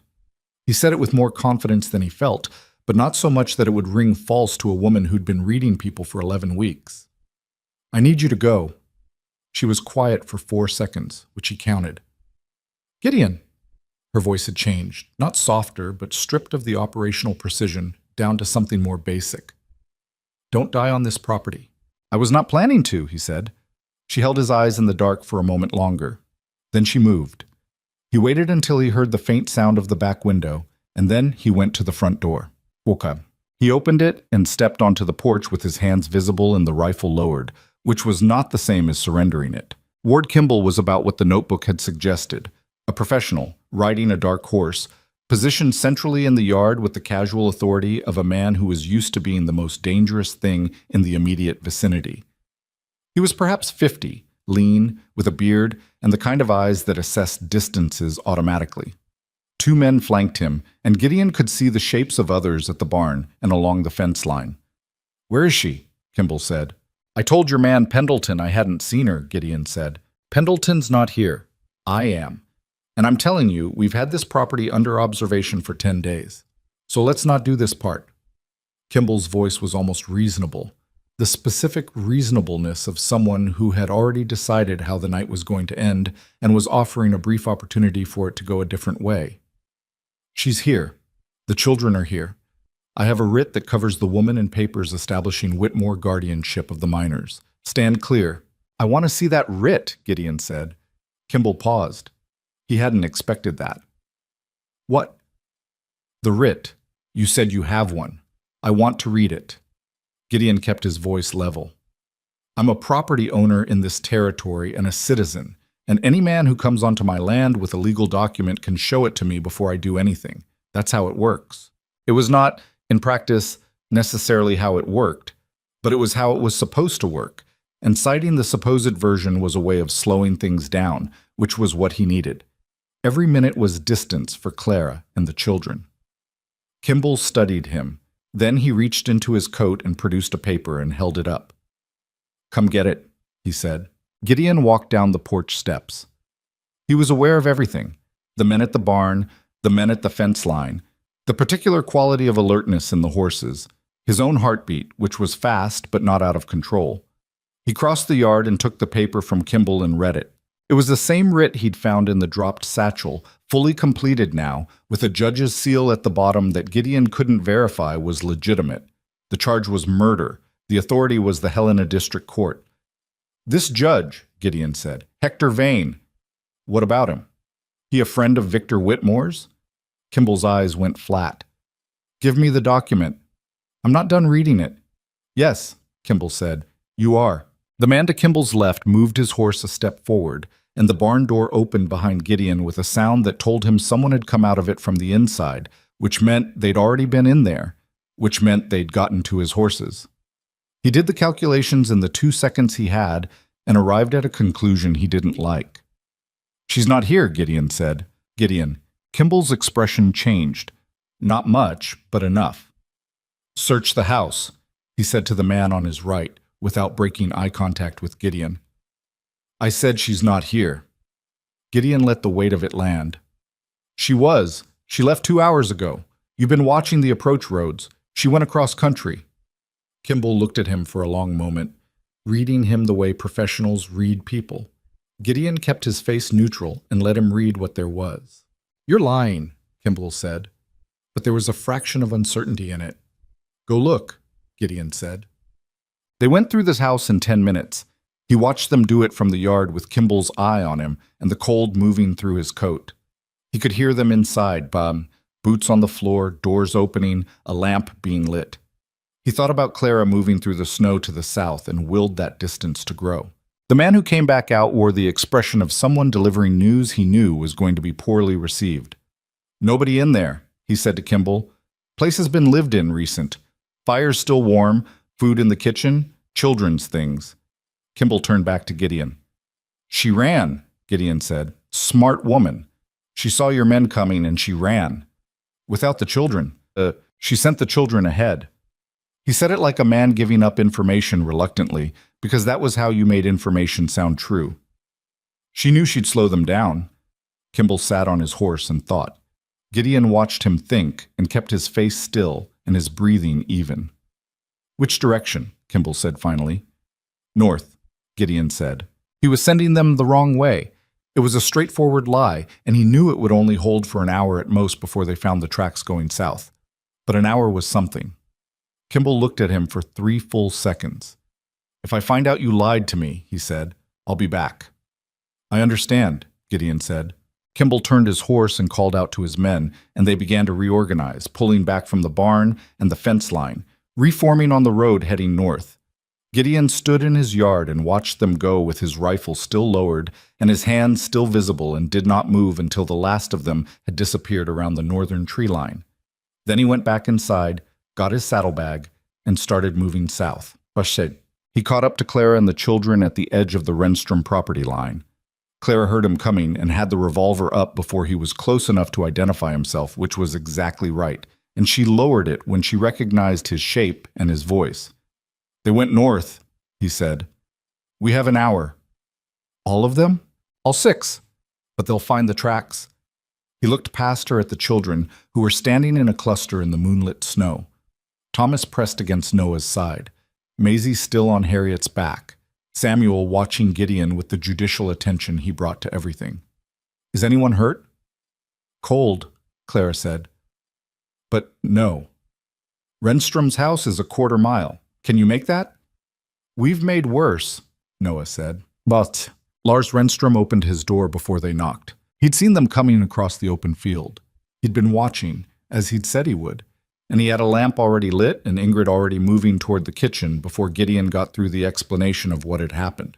The children came inside with the careful, calibrated acceptance of people who had learned not to count on warmth until they were actually standing in it. And then Ingrid said something in Norwegian that was clearly "come here and sit down," and there were chairs and a fire and something hot on the stove, and the careful calibration dissolved faster than Gideon had expected. Maisie, who had said nothing in 2 weeks, looked at the fire and said, "It's warm." 2 words. Said to no one in particular, or to the fire itself. Clara heard it from across the room, and something moved through her face that Gideon looked away from, because it was too private to witness. He and Renstrom stood in the entryway. "Kimball had 6 men," Gideon said. "When they find the tracks going south, they'll come here. You need to know that." Renstrom's expression did not change in any dramatic way. "I know it," he said. "You don't have to..." "Hell." Renstrom's voice was plain. "My brother-in-law in Chateau has been listening in the saloon for a week. You know what people have been saying? That Victor Whitmore had a bounty hunter question the livery stable owner about whether any woman with children had passed through. That the livery man said no, and Whitmore's man called him a liar in front of 4 people. He paused. "People in this county have been living with Victor Whitmore's name over their heads for years. He's got a stake in the land office. He's got a man on the water commission. You know what he did to the Faber family 3 years ago?" Gideon didn't. Bought their mortgage when their bank went under and called it due in 60 days. In winter. Renstrom said it without anger, past anger, into something more settled and durable. "They lost the property, moved to Helena. The kids were in school here." He looked at Gideon steadily. "People remember that. They just haven't had a reason to say so until now." Gideon thought about what Clara had said, that Victor didn't know frontier neighbors the way he knew territory politics and money, that it was where they had something he didn't. "Adler wrote to the deputy marshal in Fort Benton," Gideon said. "Good. How long?" 2 weeks to 3. We need to stay out of Kimball's reach until then." "My place is defensible," Renstrom said simply. "You've got a wife and 4 children. My wife has shot a rifle since she was 12, and she's better at it than I am. And I'd appreciate it if you didn't mention that to her, because she'll be insufferable." Something that might have been a smile crossed his face briefly. "We'll manage." Pachad. Kimball found the southern tracks the next morning. He arrived at the Renstrom property line with 4 men. 2 had apparently been sent to cover other roads, and stopped there. Gideon watched from the Renstrom barn loft window and saw the deliberation happening at the fence line. Kimball on his horse, looking at the house, looking at the men around him, calculating. He had a writ for Clara and papers for the children. He did not have anything that covered walking onto Lars Renstrom's property and searching it. That was the thing about men who worked inside legal systems, even corrupted ones. They still needed the legal architecture. Kimball was a bounty hunter with documentation, not an outlaw. If he forced his way onto a property without cause, he opened himself to counterclaims that could void the whole operation. He sat at the fence line for 20 minutes. Then he sent 1 man to the door. Renstrom answered it himself. Gideon couldn't hear the exchange from the barn loft, but he watched it. Watched Renstrom's posture, which was the posture of a man standing fully on his own ground, and watched the messenger's posture shift over the course of the conversation in the way of someone who had expected less resistance. The messenger went back to Kimball. More deliberation. Then Kimball looked at the house for a long moment and turned his horse, and they rode south toward town. Renstrom came to the barn 10 minutes later. "He says he'll get additional paperwork," Renstrom said. "Search authority for associated properties. He said 2 days. "He's going to Helena," Gideon said. "That's what I think. 2 days to get there and back, assuming he pushes hard. Maybe 3. Gideon climbed down from the loft. "That's the window." "For what?" "For getting to Chateau and telling the story ourselves, before Victor can finish framing it." He looked at Renstrom. "Your brother-in-law in town. Can you get word to him tonight?" "I can ride myself," Renstrom said. "I need you here. Send Ingrid's brother a message. Tell him to go to the saloon, the land office, anywhere people talk, and start asking questions. Not about Clara specifically, about Victor Whitmore, about the Faber family, about the Water Commission, about what people know and haven't said." He thought about the papers Clara carried. "And I need a lawyer. Anyone in Chateau who isn't connected to Whitmore's money," Renstrom thought. "There's a woman," he said. "Newer in town, Martha Strand. She came from St. Paul 2 years ago. She's an attorney, one of the first women admitted to practice in the territory." He paused. "She's had some trouble getting clients because of it. Because she's a woman." "Because she's a woman," he confirmed. "Which means she doesn't owe Victor Whitmore anything." "Get word to her," Gideon said. Tell her we need to meet. Tonight if possible." Martha Strand arrived at the Renstrom house at 9 that evening, having ridden 9 miles in the dark, which told Gideon something about her before she'd said a word. She was perhaps 35, with dark hair cut practically short, and the particular directness of a person who had spent years having to establish their authority in every room they entered and had gotten efficient at it. She looked at Gideon, at Clara, at the children arranged around Renstrom's fire, and sat down at the kitchen table. "Tell me everything," she said. "Don't curate it. Tell me the bad parts, too." Clara told her. All of it. Edmund, the children, Victor, the murder, the bounty, the 11 weeks. She laid the papers on the table as she went. The letters, the ledger copy, the writ. Martha Strand read each document as it appeared, making no comments, her face giving nothing away. When Clara finished, the attorney sat back and looked at the papers spread before her. "The letters are from Victor Whitmore in his own hand?" she asked. Edmund confirmed this handwriting. "I know it too. I've read his correspondence." "And the ledger page. You can establish chain of custody?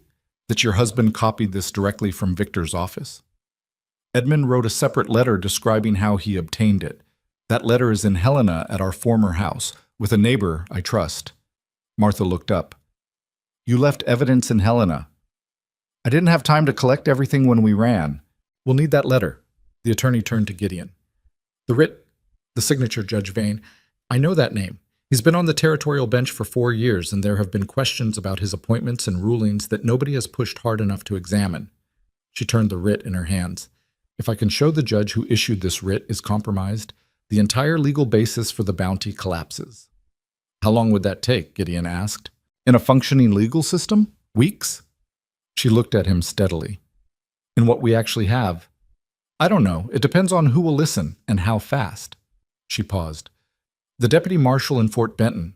Adler's contact. What's his name?" "I don't know his name. Adler said he was Ruth Adler's brother." "Caleb Marsh," Renstrom said. "He's been with the marshal's service for 12 years. Martha wrote the name down. "If Marsh is clean, he can petition for an emergency review of the Vane writ on jurisdictional grounds. A territorial marshal has standing that I don't have alone." She looked at Clara. "And the children, Victor's guardianship papers. Do you have copies?" "No. He'll present them in court. We'll need to challenge them." The attorney was quiet for a moment, thinking through something complex that she was reducing to the simplest possible statement. "Here's what you need to understand. The legal case against you is real, even if it's built on fabricated evidence. Victor has done this carefully. He has a judge, a writ, a bounty, witnesses to a supposed marital argument, and now a bounty hunter with documentation. What we have She touched the letters on the table. Is better. But better doesn't automatically win. Better has to be heard. Then we make sure it's heard, Clara said. Martha looked at her for a moment. You understand that means going to Chateau. Formally. Not hiding. Clara didn't hesitate. Yes. Victor's men will be back here in 2 days with broader search authority. If we're going to get ahead of this, we go tomorrow. Martha looked around the table. At Clara, at Gideon, at Renstrom, at Noah, who had been sitting at the far end of the table the whole time, listening with the focus of someone who understood that this conversation was about his life and intended to follow every word of it. Tomorrow morning, early. I'll ride ahead, Renstrom said. My brother-in-law can start preparing people. Martha nodded. Don't prepare them to take sides. Prepare them to hear something they haven't heard before. She began gathering the papers carefully. People don't need to be persuaded to be angry at Victor Whitmore. They just need someone to tell them it's finally safe to say so. They arrived in Chateau the next afternoon. Not quietly. That had been Martha's instruction. Don't arrive quietly. Don't seem like people with something to hide. Arrive as people who are bringing something to the town rather than asking the town for something. Renstrom's brother-in-law, a hardware store owner named Carl Brandt, who apparently had more community standing than Gideon had realized, had spent the morning in conversation. By the time Clara and Gideon and the children came up the main road, there were people on the street who had heard enough to be curious, which was different from people who had only heard Victor Whitmore's version. The sheriff was a man named Ulrich, who was not corrupt. Gideon had always believed this on the evidence of 12 years of observation, but who was cautious in the particular way of men who had learned that powerful enemies were more expensive than powerful friends. He came out of his office when Gideon stopped in front of it, and he looked at Clara and the children and at Martha Strand, who had ridden up beside them. And his face did the calculation that Chateau officials had been doing for years whenever Victor Whitmore's name came into a room. Gideon, Ulrich said. Sheriff, Gideon said. This is Clara Whitmore.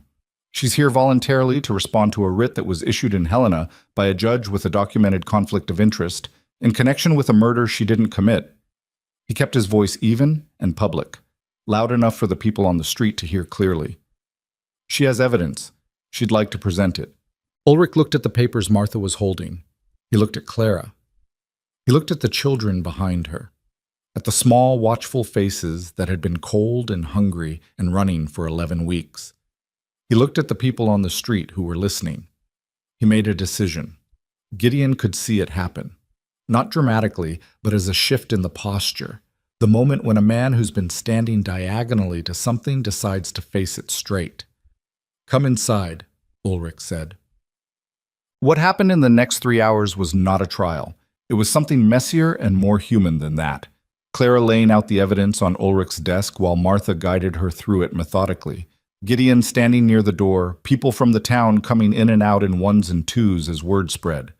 Ulrich asking questions that started skeptical and became something else as the letters and the ledger and the history of the bribes and the scheme accumulated in front of him. Carl Brandt came in at the second hour with a man Gideon didn't know, who turned out to be the former land office clerk who had processed 2 of the transactions on the ledger page and had left the position 8 months ago over what he described, with the careful language of a man who had been afraid to say it plainly, as concerns about the integrity of certain filings. His name was in the ledger. He recognized his own processing marks on documents that shouldn't have existed. He sat down and told Ulrich what he knew, and his hand shook while he said it. And when he finished, he looked like a man who has been carrying something heavy for a long time and has finally put it down and is waiting to see if the ground will hold. Ulrich sent a telegram to Fort Benton at the end of the second hour. At the beginning of the third, Ward Kimball rode into Chateau. He saw the crowd outside the sheriff's office and stopped his horse in the middle of the street, and Gideon, watching from the doorway, watched Kimball understand what he was looking at. 6 men with a bounty hunter's authority were formidable against a single rancher on an isolated property. They were a different thing entirely in the middle of a town where the sheriff was inside going through documents and half the population was on the street watching. Kimball sat on his horse for a long moment. Then he turned and rode south, the way he'd come. Ulrich received a reply from Fort Benton the next morning. Caleb Marsh, Ruth Adler's brother, the deputy marshal who'd been in the service 12 years, was already en route. He'd received Adler's letter 4 days prior and had been in the process of making his own inquiries into the vain writ when Ulrich's telegram arrived. "He's bringing a territorial attorney," Ulrich told Gideon, "and something else. He said he'd located a witness." "What kind of witness?" Ulrich looked at the telegram in his hand. "He doesn't say. He says he located him 2 days ago. He says the man has a statement." Gideon brought this back to Clara and Martha, who were in the room Ulrich had arranged for them at the hotel. Clara received it with the expression she always wore when something better than expected happened. Not relief, not joy, but a careful, provisional attentiveness, like a person who has been disappointed enough times to be cautious about good news. "A statement about what?" she asked. "He didn't say," Gideon said. "Ulrich doesn't know." Martha was already thinking. If Marsh has a witness, a real one, and we have these papers and the former clerk, she paused. Victor is going to come himself. He won't send Pendleton or Kimball now. He'll come personally. "How do you know?" Gideon asked. "Because everything he's built is about control and authority," she said. "He'll believe he can walk in here and overwhelm it. He won't understand that the architecture has already changed." She looked at Clara. "He's never had to fight on ground he didn't choose. He won't know how." Clara was quiet for a moment. She was sitting on the edge of the hotel bed and Maisie was beside her, pressed against her hip, both of them looking at the window and the late afternoon light coming through it. "He killed Edmund," Clara said. "Not for the room. For herself, or for Maisie, or for whatever accounting she kept of the things that had happened. He killed him and told everyone it was me, and then he tried to sell 7 children. She turned to look at Martha and Gideon. "I want to make sure he doesn't get to do it again, to anyone." "That's what the trial is for," Martha said. "I know what the trial is for," Clara said. "I want to know it actually works." Martha looked at her with the directness she always carried, the quality that had made her a good attorney before she'd had clients to prove it on. "It doesn't always work," she said. "I won't tell you otherwise. But you have better evidence than most people walk into a courtroom with.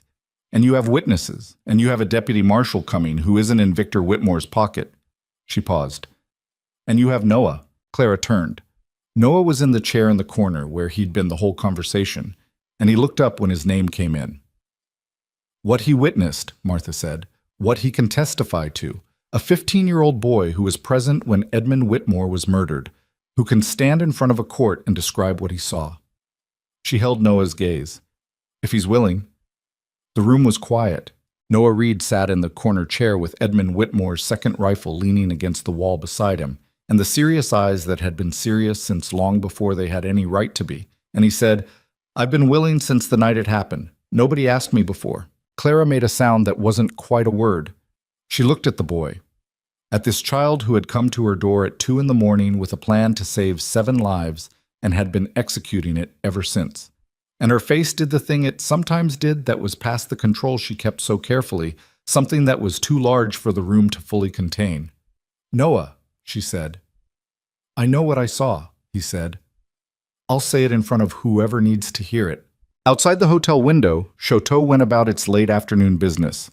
Horses on the street, the distant sound of the smithy, the ordinary life of a small town that was in the process of deciding what it believed, which was always the slowest and most important thing any community ever did. Gideon stood in the corner of the room and looked at the people in it.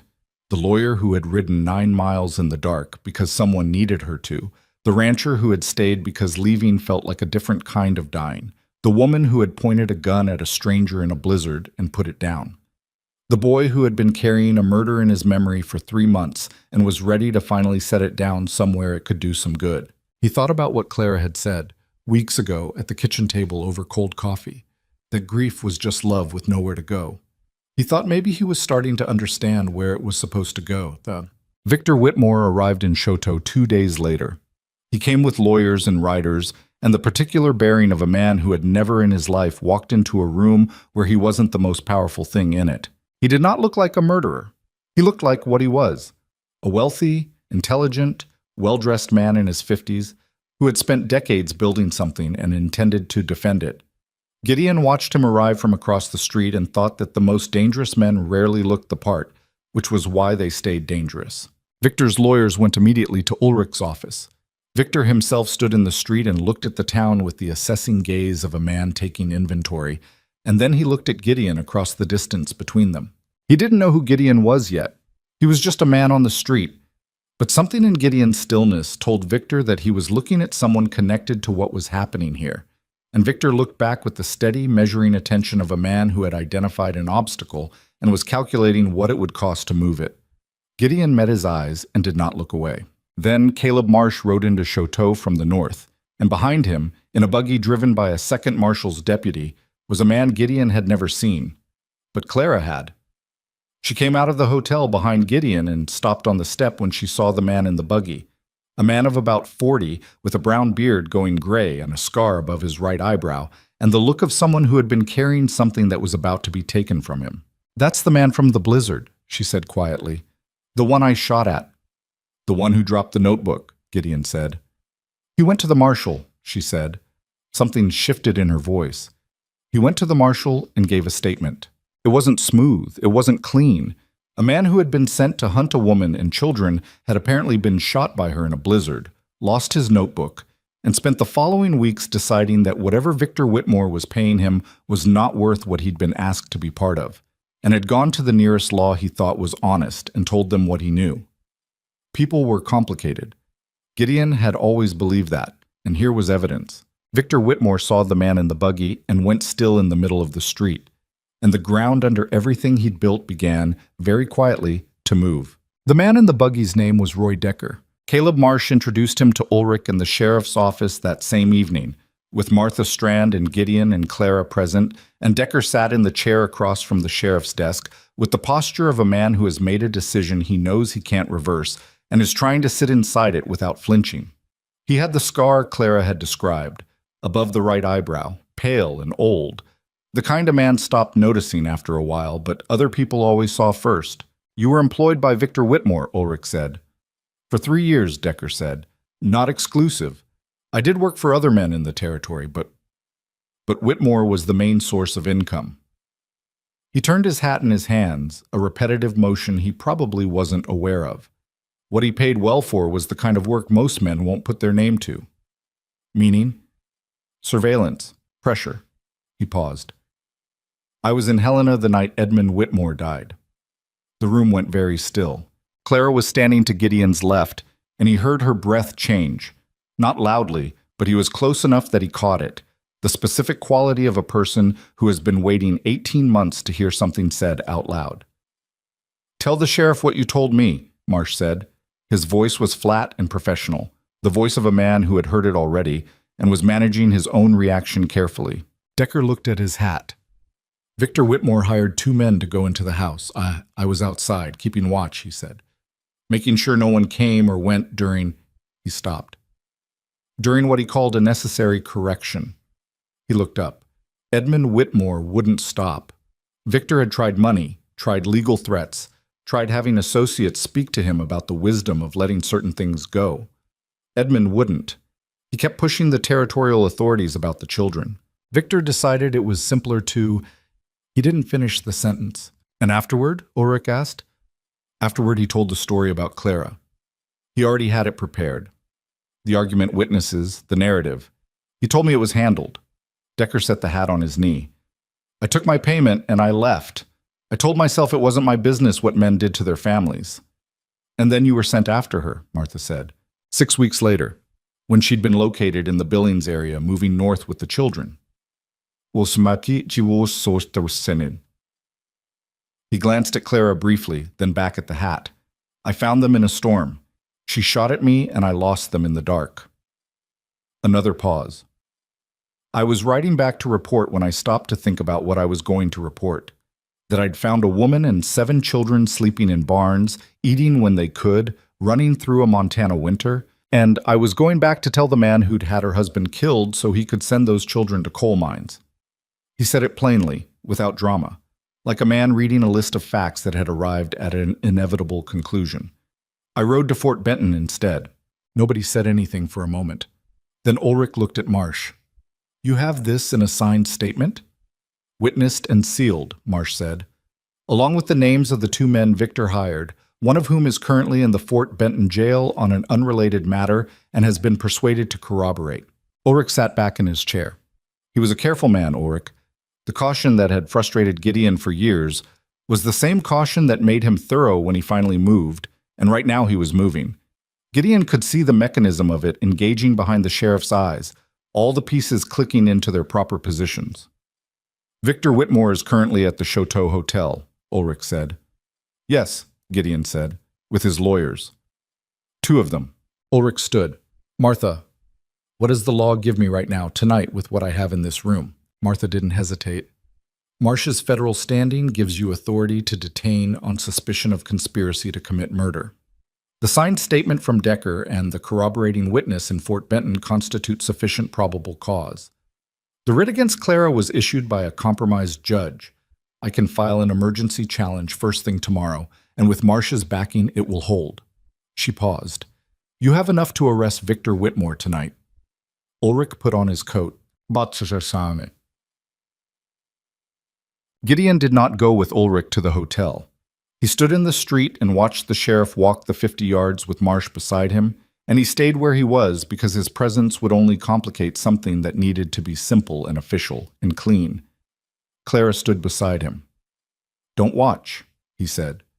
Not because he thought it would hurt her, but because he thought she'd already watched enough difficult things. I've been waiting 18 months, she said. I'm watching. So they watched. Together, in the cold street, with the hotel windows lit warm against the February dark. They saw Ulrich go in. They saw, 10 minutes later, 2 figures come out, Ulrich and a man between him and Marsh, whose posture had changed in the specific way that postures change when a person understands that the ground has shifted permanently beneath them. Victor Whitmore walked across the Chateau street toward the sheriff's office, and he walked like a man trying to maintain the bearing of someone in control of what was happening, and not quite succeeding. Gideon had seen that walk before, the walk of a man who has spent so long being the most powerful thing in the room that he hasn't developed a way of carrying himself when he isn't. Clara watched him pass. Victor looked at her, directly, the first time their eyes had met since before Edmund died, and something moved through his face that was complicated and dark and quickly controlled. Clara looked back at him without expression, not coldly, not with triumph, just with the clear, steady attention of someone who has nothing left to hide and has run out of capacity for anything other than the truth of what is. Victor looked away first. His lawyers were loud about it for the rest of the evening. They came to Ulrich's office within 20 minutes of the arrest, producing documents, citing jurisdictional objections, using the sharp-edged language of men who were paid specifically to make legal processes feel unstable for everyone but their client. Gideon listened to them from outside the office window, not because he could follow all the legal argument, but because the quality of the argument told him something about how worried they were. Loud lawyers were usually worried lawyers. Martha was inside, and she was not loud. She was the opposite of loud, precise, specific, responding to each objection with the kind of answer that had clearly been prepared not just for this moment, but for the whole category of moment, the years of practice that went into knowing which argument to make and which to let go. Gideon left them to it and went back to the hotel. Noah was awake when he came in, sitting in the chair he'd claimed in their shared room, the rifle still leaning against the wall out of habit. The younger children were asleep across 2 beds, arranged with the unconscious efficiency of children who had learned to share space. Harriet had gotten Maisie to sleep with her head on her own lap, and now Harriet was asleep too, and they were both still in that position, Harriet's hand resting gently on the little girl's back. It's done? Noah asked. He's in custody, Gideon said. The trial will take time, but he's in custody. Noah absorbed this with the stillness he always brought to important information. You think it'll hold? I think it has to, Gideon said, which wasn't quite the same thing, and Noah knew the difference but accepted it. I've been thinking about the testimony, Noah said. What I'm going to say. Gideon pulled the second chair to the window and sat. Tell me. I was in the kitchen when it happened, Noah said. He said it quietly, the way you said things that you'd been carrying a long time. Not with effort, because the effort was already spent, but with the flatness of something that had been turned over so many times it had gone smooth. I'd gotten up for water. I heard voices in the study. Edmund's and Victor's.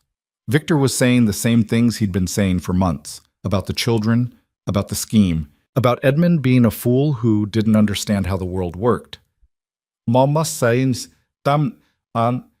he paused. Edmund told him to leave and not come back.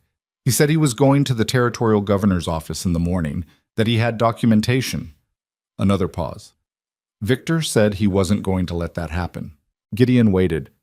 Then there were sounds I didn't fully understand right away. It was fast. Victor called out for the two men he'd brought, and they came in from the front of the house. Noah's hands were flat on his knees, very still. I stayed in the kitchen. I know I should have. No, Gideon said. Noah looked at him. You were 13 years old, Gideon said. You stayed in the kitchen and you survived, and then you came to Clara at 2 a.m. and you saved 7 lives. Don't tell yourself a different story than the one that's true. Noah was quiet for a long moment. Outside, the town had gone mostly silent, the way small towns did late at night, settling into itself. Edmund told me once that the hardest thing about doing the right thing is that it doesn't feel like anything special when you're doing it. It just feels like the only option. He looked at the sleeping children. That's what 2 a.m. felt like the only option. That's what it was, Gideon said. They sat together in the quiet room for a while, two people of very different ages who had arrived at the same place by different roads, and the silence between them was the comfortable kind, which was the only kind that mattered. The trial was set for 3 weeks out, in Helena, before a different judge, one appointed at Marsh's insistence, a territorial bench member named Calloway, who had a reputation for procedural strictness that cut both ways, which Martha said was exactly what she wanted. The 3 weeks in between were not peaceful. Victor's lawyers filed challenges to Decker's statement, to the admissibility of the letters, to the jurisdiction of the original arrest. They filed a counter-petition asserting Victor's guardianship rights over the children and requesting their immediate transfer to a court-appointed facility in Helena pending the trial's outcome. They made noise in the territorial newspapers. Victor Whitmore, grieving brother, philanthropist, land developer, subjected to a politically motivated legal persecution based on fabricated evidence produced by a known fugitive. Martha filed responses to each challenge. She worked from the hotel room she'd taken, at a desk that disappeared under papers by the end of the first week, sleeping 4 hours a night and eating whenever someone remembered to bring her food. Gideon brought her coffee twice a day, and she accepted it without looking up from whatever she was writing. The guardianship petition, she told Clara one evening. It's the one I'm most worried about. Because? Clara asked. Because legally it has surface plausibility. Victor is blood relation. The children's status is technically in question pending your own case's resolution. A judge inclined to caution could grant it temporarily. She looked at her papers. I need to establish that your guardianship, yours and Edmund's, was functional, documented, and in the children's best interest, in a way that makes any transfer look like harm rather than protection. How? Letters from people who knew you in Helena, teachers, neighbors, anyone who interacted with the children in your care over the years. She paused. Also the children's own statements, if they're willing and old enough to give them. Clara looked at the doorway where Celine had appeared with the farmer's almanac she'd been reading for 3 weeks, apparently in search of a quiet corner. Celine looked back at them both with the cataloging attention she brought to everything. I can write a statement, Celine said. Martha looked at the 8-year-old. About what? About what it was like at Edmund and Clara's house, Celine said. About what it was like before, where I came from. About the difference. She said it practically, without drama, the way she said most things.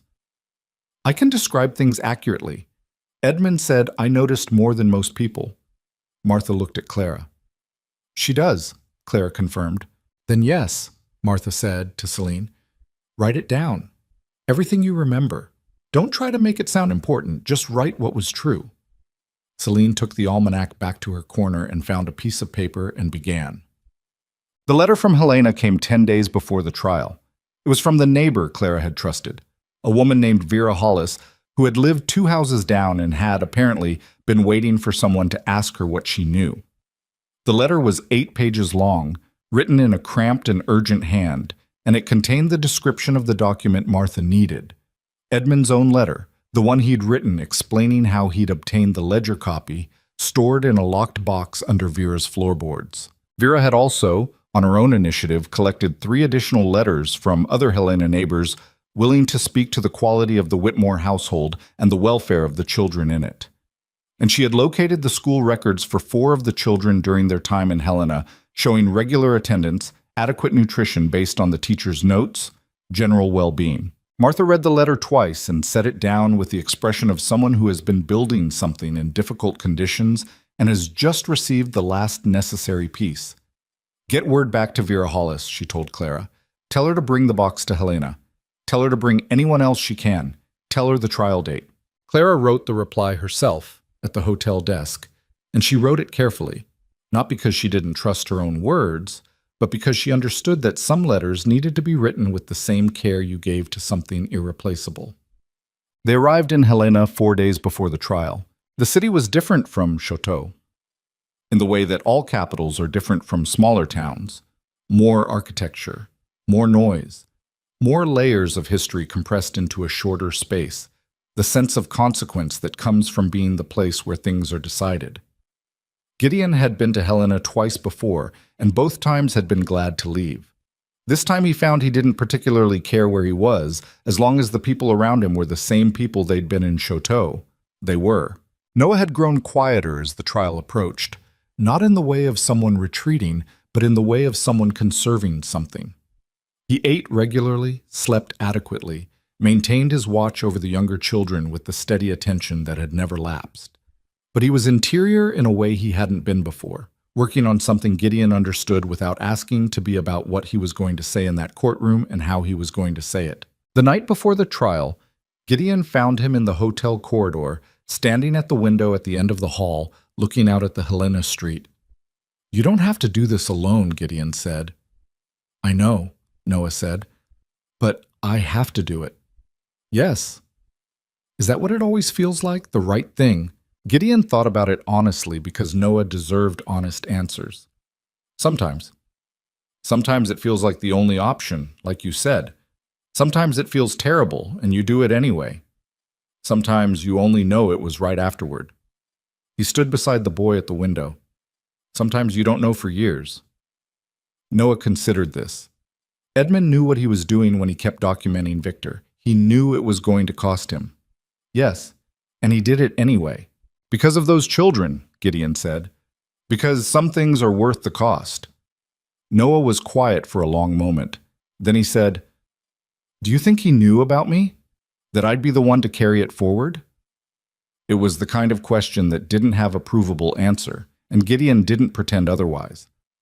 "I think he taught you everything he could," he said. "I think that means he trusted you to figure out the rest." Noah nodded slowly. He looked out at the street for another moment, and then he turned from the window and went back to his room, and his shoulders were straight. The trial lasted 4 days. Victor Whitmore's lawyers were excellent. That needed to be said plainly, because pretending otherwise would have been a dishonesty, and the trial was not a clean sweep, not a simple demolition of everything Victor had built. It was 4 days of hard, technical, sometimes exhausting argument in a courtroom that smelled of coal smoke and packed bodies, with a judge who kept both sides to their evidence and their procedure with a strictness that occasionally frustrated Martha, but, in the end, served what she needed. Victor himself sat at the defense table with the composure of a man who has decided that composure is his only remaining strategy. He was good at it. He answered questions from his own lawyers in the measured tones of a reasonable man falsely accused, and he absorbed Martha's cross-examination without visible cracks, redirecting each question back to the narrative his lawyers had constructed. A grieving brother, maligned, victim of a vengeful woman who had killed his brother and fabricated evidence to cover it. It was a good performance. Gideon, watching from the gallery, understood why the man had gotten as far as he had. Then the evidence arrived. Edmund's letters, the ledger copy, Decker's signed statement, the corroborating testimony from the second man in Fort Benton delivered via sworn affidavit that Marsh had obtained before the trial. The former land office clerk, Carl Brandt's brother-in-law in Chateau, and 2 other officials from separate counties who had received payments from Victor's operation and had, one by one, decided that the approaching weight of the case made silence more dangerous than speaking. And Vera Hollis, who had traveled 3 days from Helena to sit in that courtroom and describe in plain and particular language exactly what she had seen across 2 years as a neighbor to the Whitmore household. The children arriving, the state they were in, the state they were in afterward, Edmund's worry, Clara's work, the quality of a home built from conviction rather than obligation. Judge Calloway admitted everything. Victor's lawyers challenged each piece, and Calloway ruled on each challenge with the procedural precision Martha had counted on, and the challenges failed. On the third day, Noah took the stand. He walked to the witness chair the way he walked most places, with the unhurried attention of someone who knew where he was going and had decided to arrive there deliberately rather than fast. He sat down and looked at the courtroom without flinching. Martha took him through it carefully. His name, his age, how long he'd lived in the Whitmore household, what the household was like. She built the foundation slowly, giving the jury time to see who this boy was before she asked him to carry the weight of what he'd seen. Then she asked him about the night Edmund Whitmore died. Noah told it the same way he'd told it to Gideon in the hotel room in Choteau, plainly, without drama, with the flatness of something that had been turned over so many times it had gone smooth. The kitchen, the water, the voices in the study. Victor's voice saying, "I'm not going to let that happen." The sounds. The two men. He described the two men by their voices, by one physical detail each. A red kerchief on one, a specific pair of boots on the other. The man with the red kerchief was the man in the Fort Benton jail. The jury looked at the affidavit and looked at Noah, and the math was not complicated. Victor's lawyer cross-examined for 45 minutes. He tried 7 different approaches to unsettle Noah's account. The darkness of the kitchen, the distance from the study, the trauma of a young boy's memory, the suggestion that Clara had coached him in what to say. Noah answered each question with the same quality he brought to everything, complete, unadorned, impossible to mistake for rehearsal because rehearsal made things too smooth, and this was not smooth. This was a 15-year-old boy saying what he had seen, and it sounded exactly like that, which was worse for Victor than any dramatic performance could have been. At one point, the lawyer said, "Isn't it possible that what you heard was an argument that became violent between equals? That Victor Whitmore acted in a moment of passion rather than with premeditation?" Noah looked at him steadily. "He brought 2 men with him," he said. "He brought them into the house before the argument started. He left them in the front room while he went to the study." A pause. "You don't bring 2 men to a conversation." The courtroom was quiet. Calloway looked at the lawyer. "Next question," he said. "Jet." Celine's written statement was entered into evidence on the 4th day. Martha read portions of it aloud because Celine was 8 and Calloway had determined she was too young to testify directly, a ruling that Martha had not pushed against because the statement was, in some ways, more powerful read than spoken.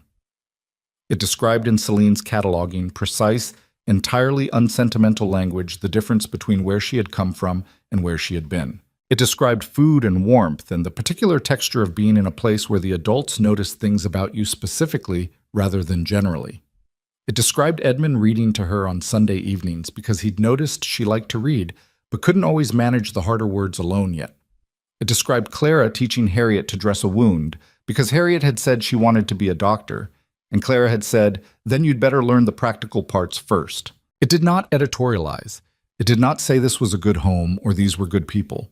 It described objects and actions and sequences of events in the flat, accurate language of a child who noticed more than most people and had written exactly what was true. By the time Martha finished reading it, 2 of the jurors were looking at their hands. Victor's lawyers did not challenge it. There was nothing in it to challenge. The jury deliberated for 6 hours. Gideon spent most of those hours in a corridor outside the courtroom, sitting on a bench with Clara beside him. They didn't talk much. There wasn't much left to say that hadn't been said over the 4 days of the trial or the weeks before it, and the silence between them had long since passed the stage where it needed to be filled. At one point, Clara said, "Whatever happens, don't," Gideon said. She looked at him. "Whatever happens is going to be what we deal with then," he said. "Right now we're waiting. Let's just wait." She was quiet for a moment. Then she leaned slightly, not dramatically, just a degree or two, until her shoulder rested against his. And they waited. The verdict was guilty. Murder in the first degree. Conspiracy. fraud on the territorial court, the child labor scheme which had been added to the charges at Marsh's insistence based on the letters and the testimony of Aldous Crane in Butte, who had turned on Victor with the speed of a man who had been looking for an exit for some time. They announced it in the courtroom, and Clara sat very still, and Gideon watched her face, and what was on it was not triumph and not relief, but something quieter and more complicated. The specific look of a person who has been carrying a weight for so long that when it's finally lifted, they don't immediately know how to stand without it. Victor Whitmore did not say anything when the verdict was read. He sat at the defense table with his composure finally fully intact, the way composure works when there's nothing left to protect behind it, and he looked straight ahead, and then the bailiff came to take him, and he stood, and he went. Gideon did not watch him go. He was watching Clara. After a moment, she exhaled, slowly, the kind of breath that has been held for longer than one conversation, longer than 4 days of trial, longer than 11 weeks of running, something that went back much further and had finally found its way out. "Edmund," she said quietly, to no one in particular or to the general fact of what had just happened. Just the name, just said. Gideon put his hand over hers on the bench between them. She turned her hand and held it. The guardianship ruling came 2 days later. Calloway had reserved that question separately, and Martha had spent the 2 intervening days filing the final arguments. The letters from Helena, neighbors, the school records, Vera Hollis's testimony, Celine's statement, the documented history of the household, the 6 months of evidence that Clara and Edmund had built something real and specific for those particular children. Victor's claim collapsed with his conviction. The territorial court found no basis for the counter-petition and dismissed it in full. Clara's guardianship, which had existed in fact for years, was formalized in writing by a judge who had sat through 4 days of testimony and had a clear understanding of what he was formalizing. Martha brought the papers to the hotel room and laid them on the table. Clara read them. Then she set them down and pressed both hands flat on the table and stood there for a moment with her head lowered. Then she straightened. "All right," she said. It was all she said. But the way she said it, the specific quality of those 2 words, contained everything that the preceding 18 months had cost, and everything that was going to come next, and the particular human experience of arriving at the other side of something you weren't sure you'd survive. Gideon thought it was the most complete sentence he'd ever heard. That evening, Maisie climbed onto Clara's lap while Clara was sitting by the hotel window, which was not unusual. What was unusual was that after a few minutes, Maisie looked up at Clara and said, in the quiet, considering voice of a child working something out, "Are we staying now?" Clara looked down at her. "Yes," she said. "We're staying." Maisie thought about this with the gravity she brought to important information. Then she settled back against Clara's chest with the absolute total relaxation of a small creature that has decided, finally, that the ground beneath it is solid. Gideon watched this from the doorway and felt something move through him that had no clean name and didn't need one. Noah appeared beside him, looking into the room. "Maisie's been quiet for almost 3 months, Noah said. "I know," Gideon said. "She talked more. And Helena. Before everything." He paused. "She'll talk more again." "She already is," Gideon said. Noah looked at the room, at Clara and Maisie at the window, at Harriet helping Thomas with something at the table, at Samuel in his corner conducting his eternal assessment of the available evidence, at James who was telling Celine something with his hands going fast the way they did when he was excited about a thing, at 7 children in a room that was warm, in a city where the man who had been hunting them was now in a cell, with papers on the table that said clearly and legally what had always been true. He looked at it all for a moment, then he said, "What happens now?" Gideon thought about the ranch, about the south fence that needed repairing again, about the 4 horses that had been managed inadequately in their absence and would be irritable about it, about the roof on the east side of the barn he'd been meaning to reinforce before winter fully set in, about a kitchen table that had held 7 children and their various catastrophes of hunger and fear and had turned out to be the right size for all of it, about a question Samuel had asked him weeks ago, whether permanent and now were the same thing, and the answer he hadn't had then that he was starting to find his way toward now. "We go home," he said. It was the first time he'd called it that since Margaret died. He noticed the shift the moment the word left him, the way certain words land differently than you expect. Not with nostalgia, not with sadness, but was something forward-facing and specific that felt, for the first time in 6 years, like an accurate description of an actual place. Noah heard it too.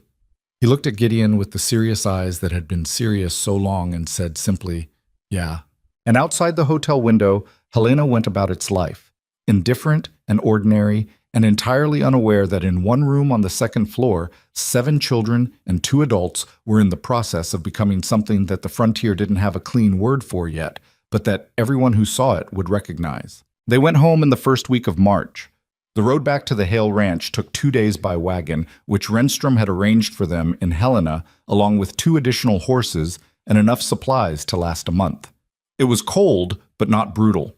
The specific cold of late winter that carries in it the first faint suggestion that it won't last forever, the kind of cold that reminds you spring is a real thing even when you can't see it yet. The children rode in the wagon bed wrapped in blankets, and for the first time in longer than most of them could clearly remember, nobody was watching the road behind them. James watched the road ahead instead, with his chin up and his eyes moving over the terrain the way he'd learned to move them on the ranch, assessing, curious, planning.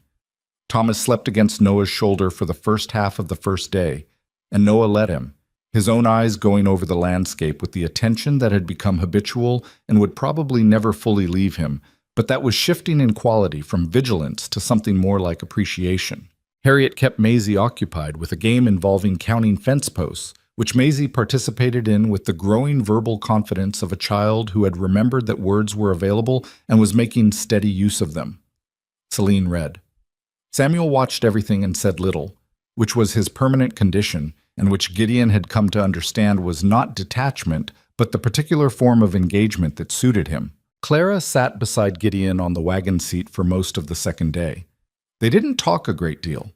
There had been a lot of talking in Helena, in the courtroom, in the hotel room, with Martha and Marsh and Ulrich and Vera Hollis, who had made the trip from her neighborhood because she'd decided it was worth making.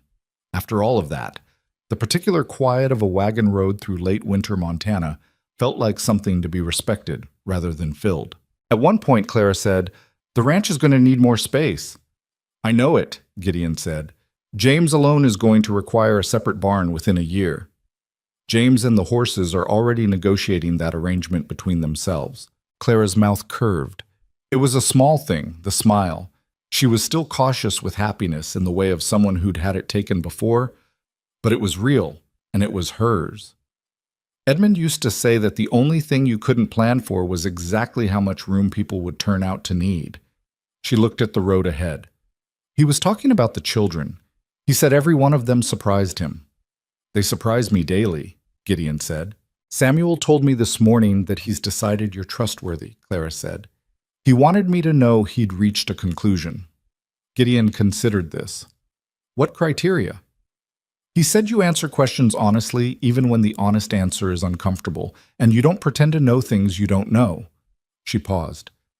"He said most adults fail at least one of those." "He's not wrong," Gideon said. "No," Clara agreed. "He rarely is." The wagon rolled on. The sky was the pale, washed blue of late winter, and the snow on the hills had started going granular at the edges, the way it did before the melt. And somewhere above a hawk was working the thermals with the easy patience of a creature that understood waiting. The ranch looked the same, of course it did. It had only been weeks, not years, but Gideon had half expected it to look different, the way places look different when you've been somewhere difficult and come back and see them with the eyes of someone who wasn't sure they'd return. The house was there. The barn was there. The fence lines ran where he'd put them, holding the shape of the property against the open country. James was out of the wagon before it stopped. He went straight to the barn, which Gideon had expected, and when Gideon followed him in a few minutes later, the boy was already talking to the horses in the low, specific murmur he'd developed.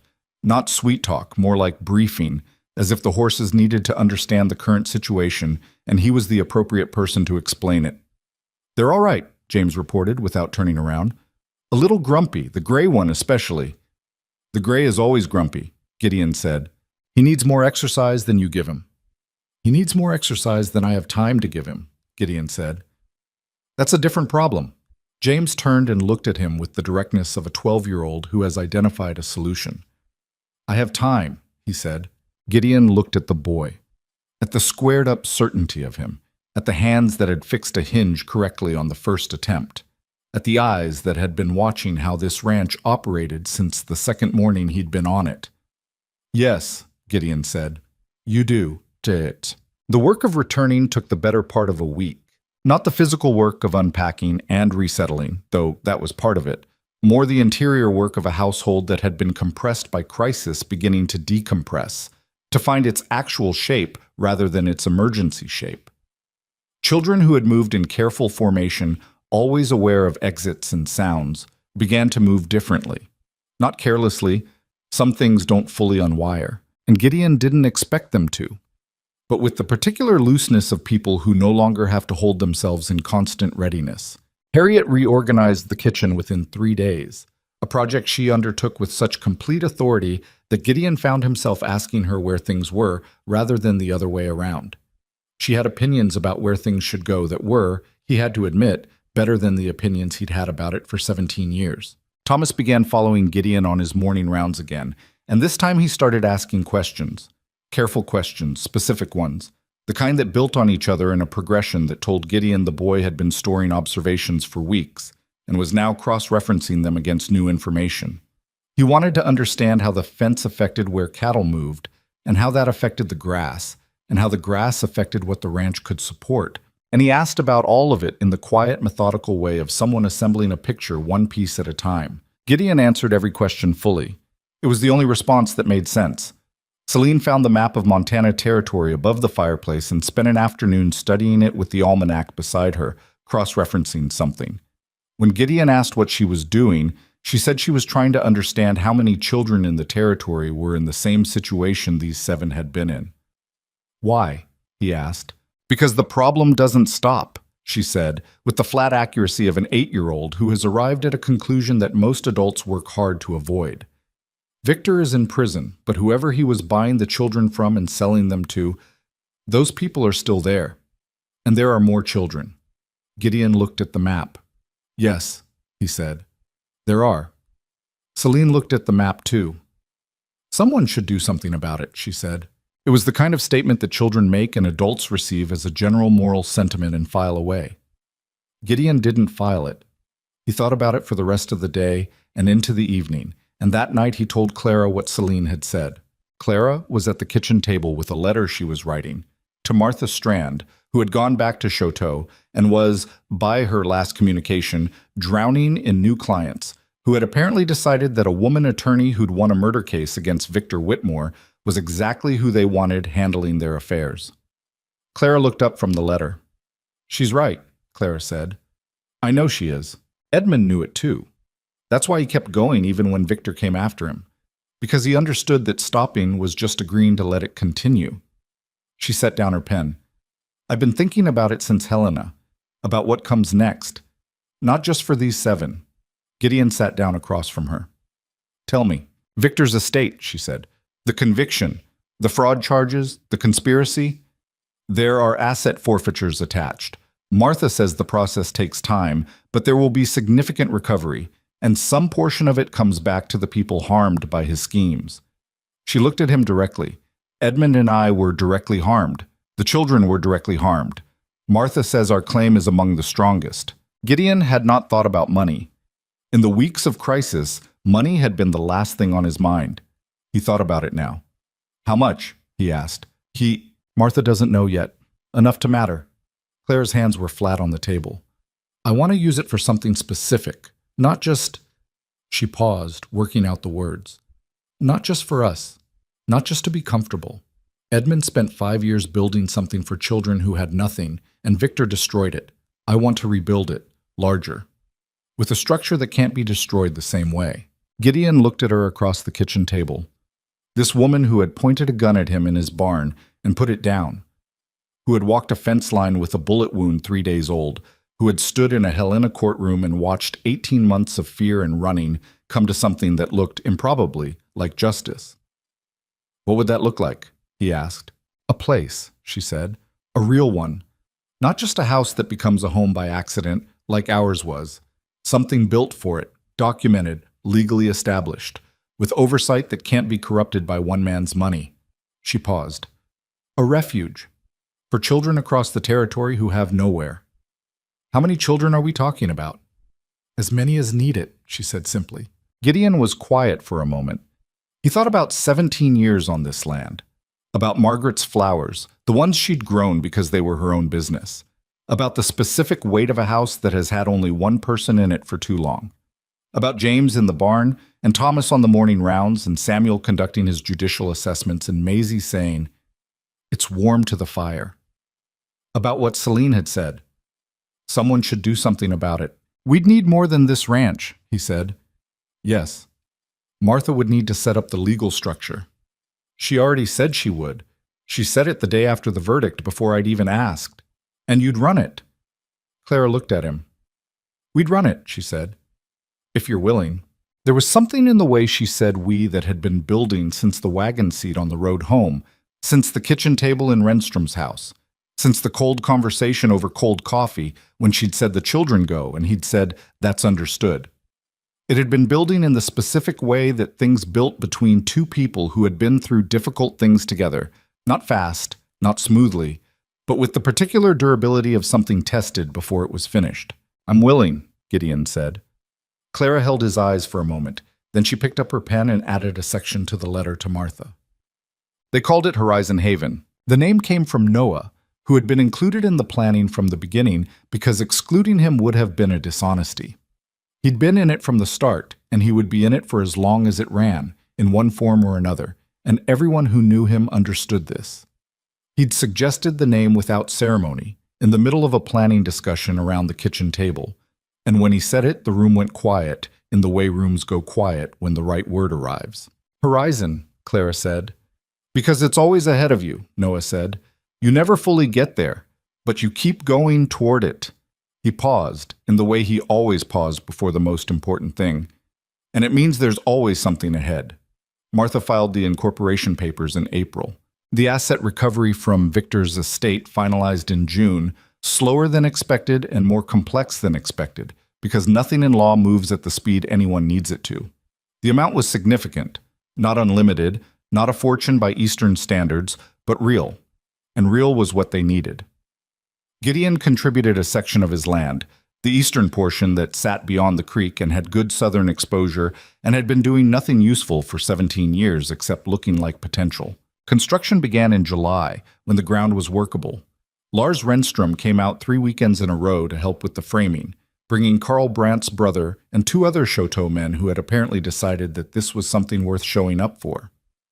Ingrid brought food each time and managed the work of keeping 7 children from either helping too much or injuring themselves, which was its own category of skilled labor. Pete Adler rode over once, looked at what was being built, said nothing for several minutes, and then took off his coat and started working. By September, Horizon Haven had its first building, a main house, larger than the ranch house, with a kitchen built for actual numbers and a common room with a fireplace and sleeping quarters that could hold 16 children without anyone feeling crushed. The ranch house became the family home. Gideon and Clara and the original 7, who were no longer strangers to each other or to the land and who had stopped being surprised to wake up in the same place they'd fallen asleep. The first new child arrived in October. She was 6 years old and had been found by Caleb Marsh in a mining camp outside Butte, where she'd been living in circumstances that Marsh described in his letter with the careful language of a man choosing his words deliberately because the plain ones were too hard. Her name was Dora. She arrived with nothing, which was familiar, and she stood in the doorway of Horizon Haven and looked at the room and the fire and the children already in it, and she did not come in. Maisie went to the door. Maisie, who had been silent for 3 months and was now 5 years old and spoke in full sentences and had opinions about everything, went to the door and stood next to the new girl and looked at the room too, as if seeing it from the outside again. It's warm, Maisie said, and there's food. It's real. Dora looked at her. I know it doesn't feel real yet, Maisie said, with the authority of expertise. It does later. Dora came in. Years passed. Not smoothly. Nothing about running Horizon Haven was smooth, and anyone who told the story later and made it sound otherwise was leaving out the hard parts, which were considerable. There were children who arrived too damaged for anyone to reach quickly, and the work of reaching them anyway was slow and sometimes heartbreaking and occasionally failed. There were funding gaps in the years when the legal recovery money was exhausted and donations from territory supporters weren't enough, and Gideon sold 2 sections of land he'd been keeping as reserve. There were bureaucratic battles with territorial officials who had varying levels of interest in maintaining proper oversight of children's welfare and varying levels of susceptibility to the residual influence of men who had benefited from the old arrangement. Martha fought those battles mostly.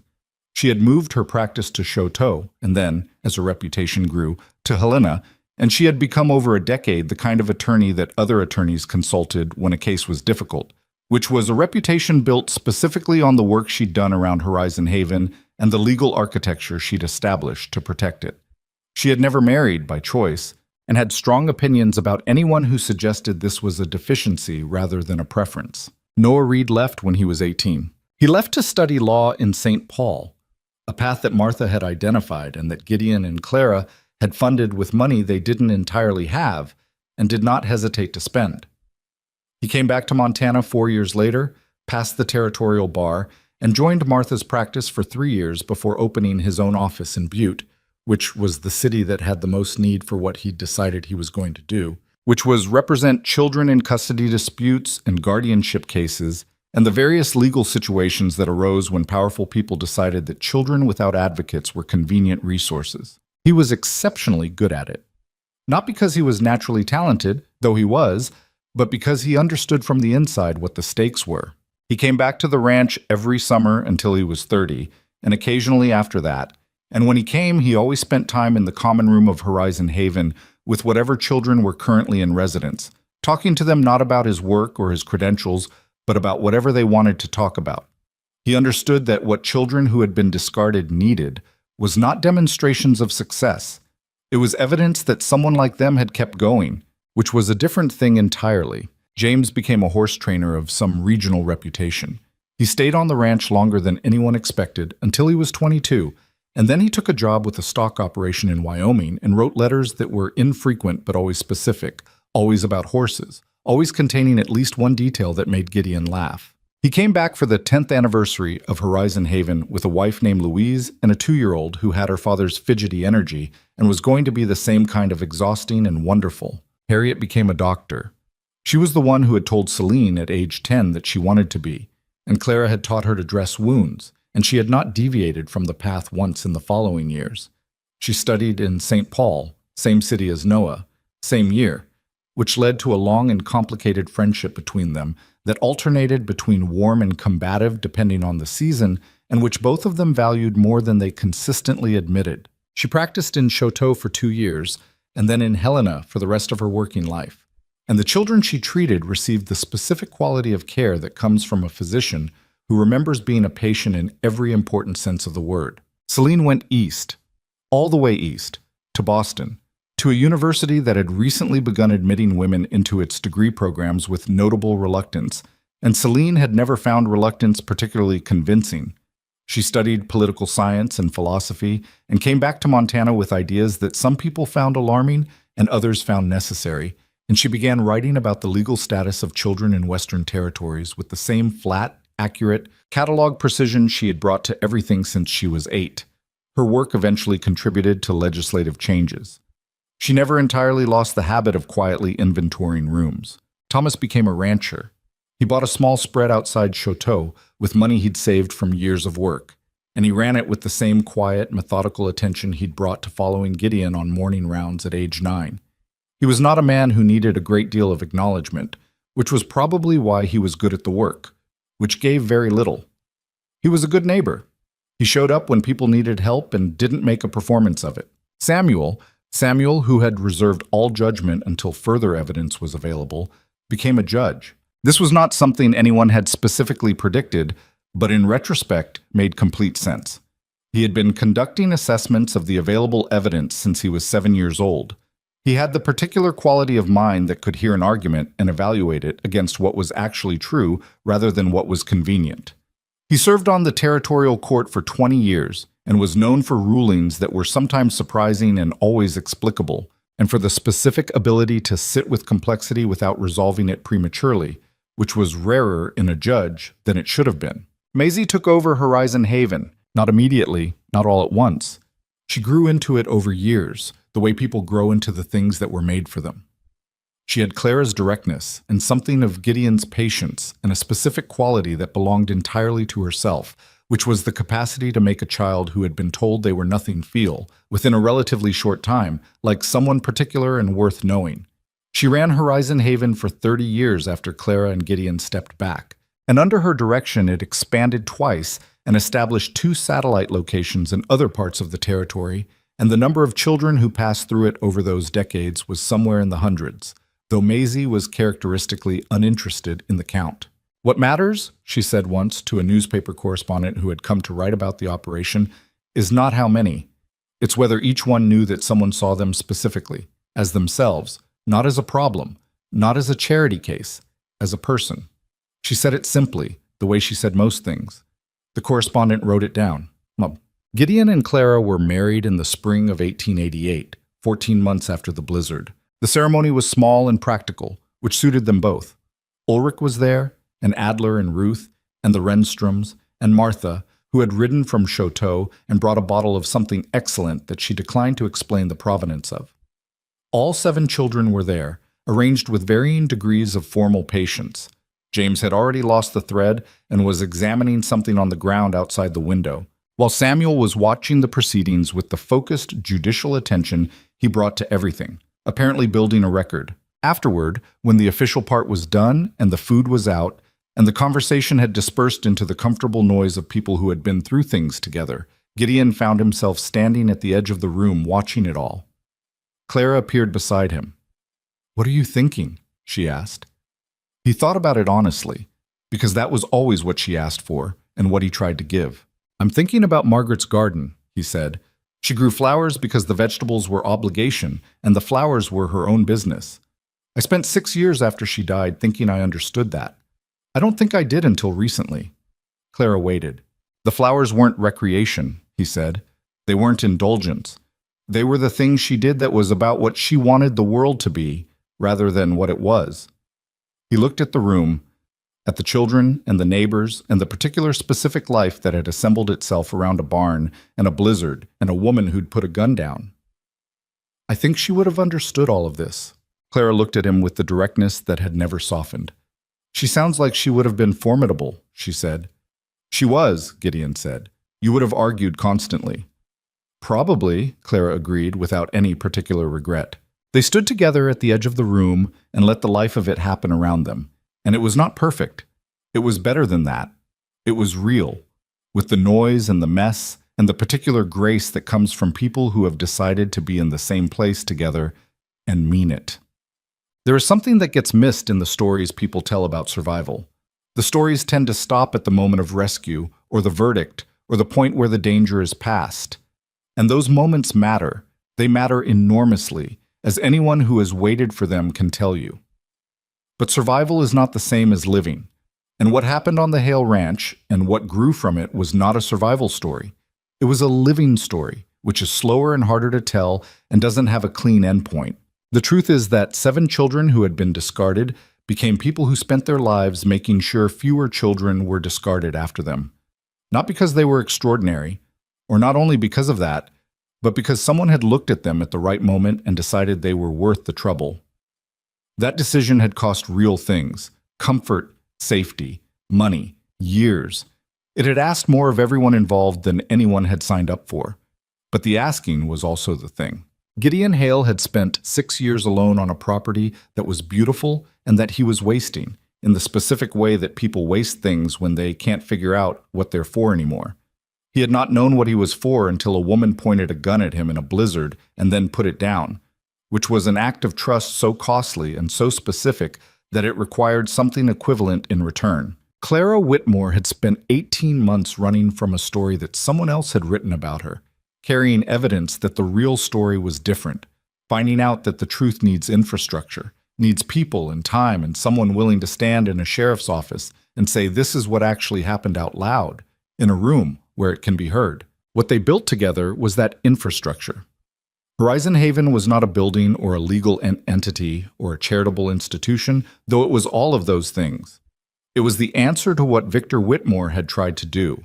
The counterargument, made not in words but in the lives of the children who passed through it and went on to be the people they went on to be. It didn't fix everything. It was never going to fix everything. The frontier was large and the need was larger than any one place could meet. And Celine's flat, accurate assessment at age 8 remained true for years and decades after. The problem doesn't stop, but the point, the thing that Edmund Whitmore had understood and had tried to build and had died for, and that Clara had carried forward in his absence, was never to fix everything. It was to do the part you could reach, to see the 7 people in front of you and decide that they were your business. To let that decision cost what it cost without deciding the cost was too high. That was the lesson, if there was one. Not that love conquers all, or that justice always wins, or that good people are rewarded for being good. None of those things were reliably true, and anyone who had lived on the frontier for more than a season knew it. The lesson was simpler and harder, that what you do with what is in front of you is the only thing you ever actually control. The blizzard comes when it comes. The stranger shows up wounded in your barn, or she doesn't. And the question, the only question, really, underneath everything, is what you do next. Gideon had opened the door. That was all. That was everything. On a September morning in 1901, Gideon Hale sat on the porch of his ranch house and watched the Horizon Haven main building across the yard, where he could hear children. Not specifically, just the ambient noise of children somewhere in the vicinity of morning, which was a sound he had not had for the first 51 years of his life, and had not been without for the last 14. Clara came out with coffee and sat in the other chair, which was her chair now in the way that things become yours through years of use, and they sat together in the September morning and listened. From across the yard came a sound, a child laughing at something, a short burst of pure, uncomplicated sound, there and gone. Gideon thought about a blizzard in February 1887, about gunshots near a barn, about a woman in an oversized coat holding a gun with a two-handed grip that didn't waver, about 7 children pressed against a wall in the dark, about Maisie saying it's warm to a fire, and later to a new child at a door, about Noah on a witness stand saying you don't bring 2 men to a conversation, about Samuel informing Clara that he had reached a conclusion about Gideon's trustworthiness, which Samuel apparently considered information worth passing along, about Margaret's garden and the difference between obligation and what you wanted the world to be. He drank his coffee. She's doing well, Clara said. She meant Maisie, who had taken on more of the operational running of Horizon Haven over the past year as Clara had stepped back. The Dora girl, the one who arrived last month, Maisie had her talking in 4 days. Maisie could get a stone talking, Gideon said. She learned it somewhere, Clara said, which was the kind of thing she said occasionally, with the specific tone of someone making an observation that contained more than it appeared to. He looked at her. She was 61 years old, and the dark hair he'd first seen plastered flat against her face in a lantern-lit barn had gone mostly gray, and the directness in her eyes had never changed by a single degree in 14 years. She was not easy. She had never been easy. She had opinions about everything and the capacity to be wrong about some of them, and the willingness, when presented with evidence, to revise, which was, in his experience, the rarest combination of qualities in any person. Clara, he said. What? Nothing, he said. Just your name. She looked at him with the look that meant she knew exactly what he meant, and was choosing not to make anything of it, which was its own form of communication. They sat together on the porch while the September morning did what September mornings did, and the sounds from Horizon Haven continued, the ordinary sounds of children in a place where they were safe, which were the most extraordinary sounds he knew. 14 years ago, Gideon Hale had walked through a blizzard toward gunshots in his barn and made a decision that cost him his isolation and his peace and his certainty about what his life was going to be. He had never once wished it otherwise, not because the cost had been small. It hadn't. Not because everything had gone right. It hadn't always. But because the question of what you were for had an answer now. And the answer was specific and had faces and names and had grown beyond what he'd been able to imagine on that frozen night and was still growing and would keep growing after him, which was the only kind of legacy that meant anything. The sun came fully over the eastern hills and the light moved across the snow on the high ground in the way he'd been watching it move for 28 years, briefly brilliant and then ordinary, the way good things often were. Gideon Hale sat on his porch and watched it, and was not alone.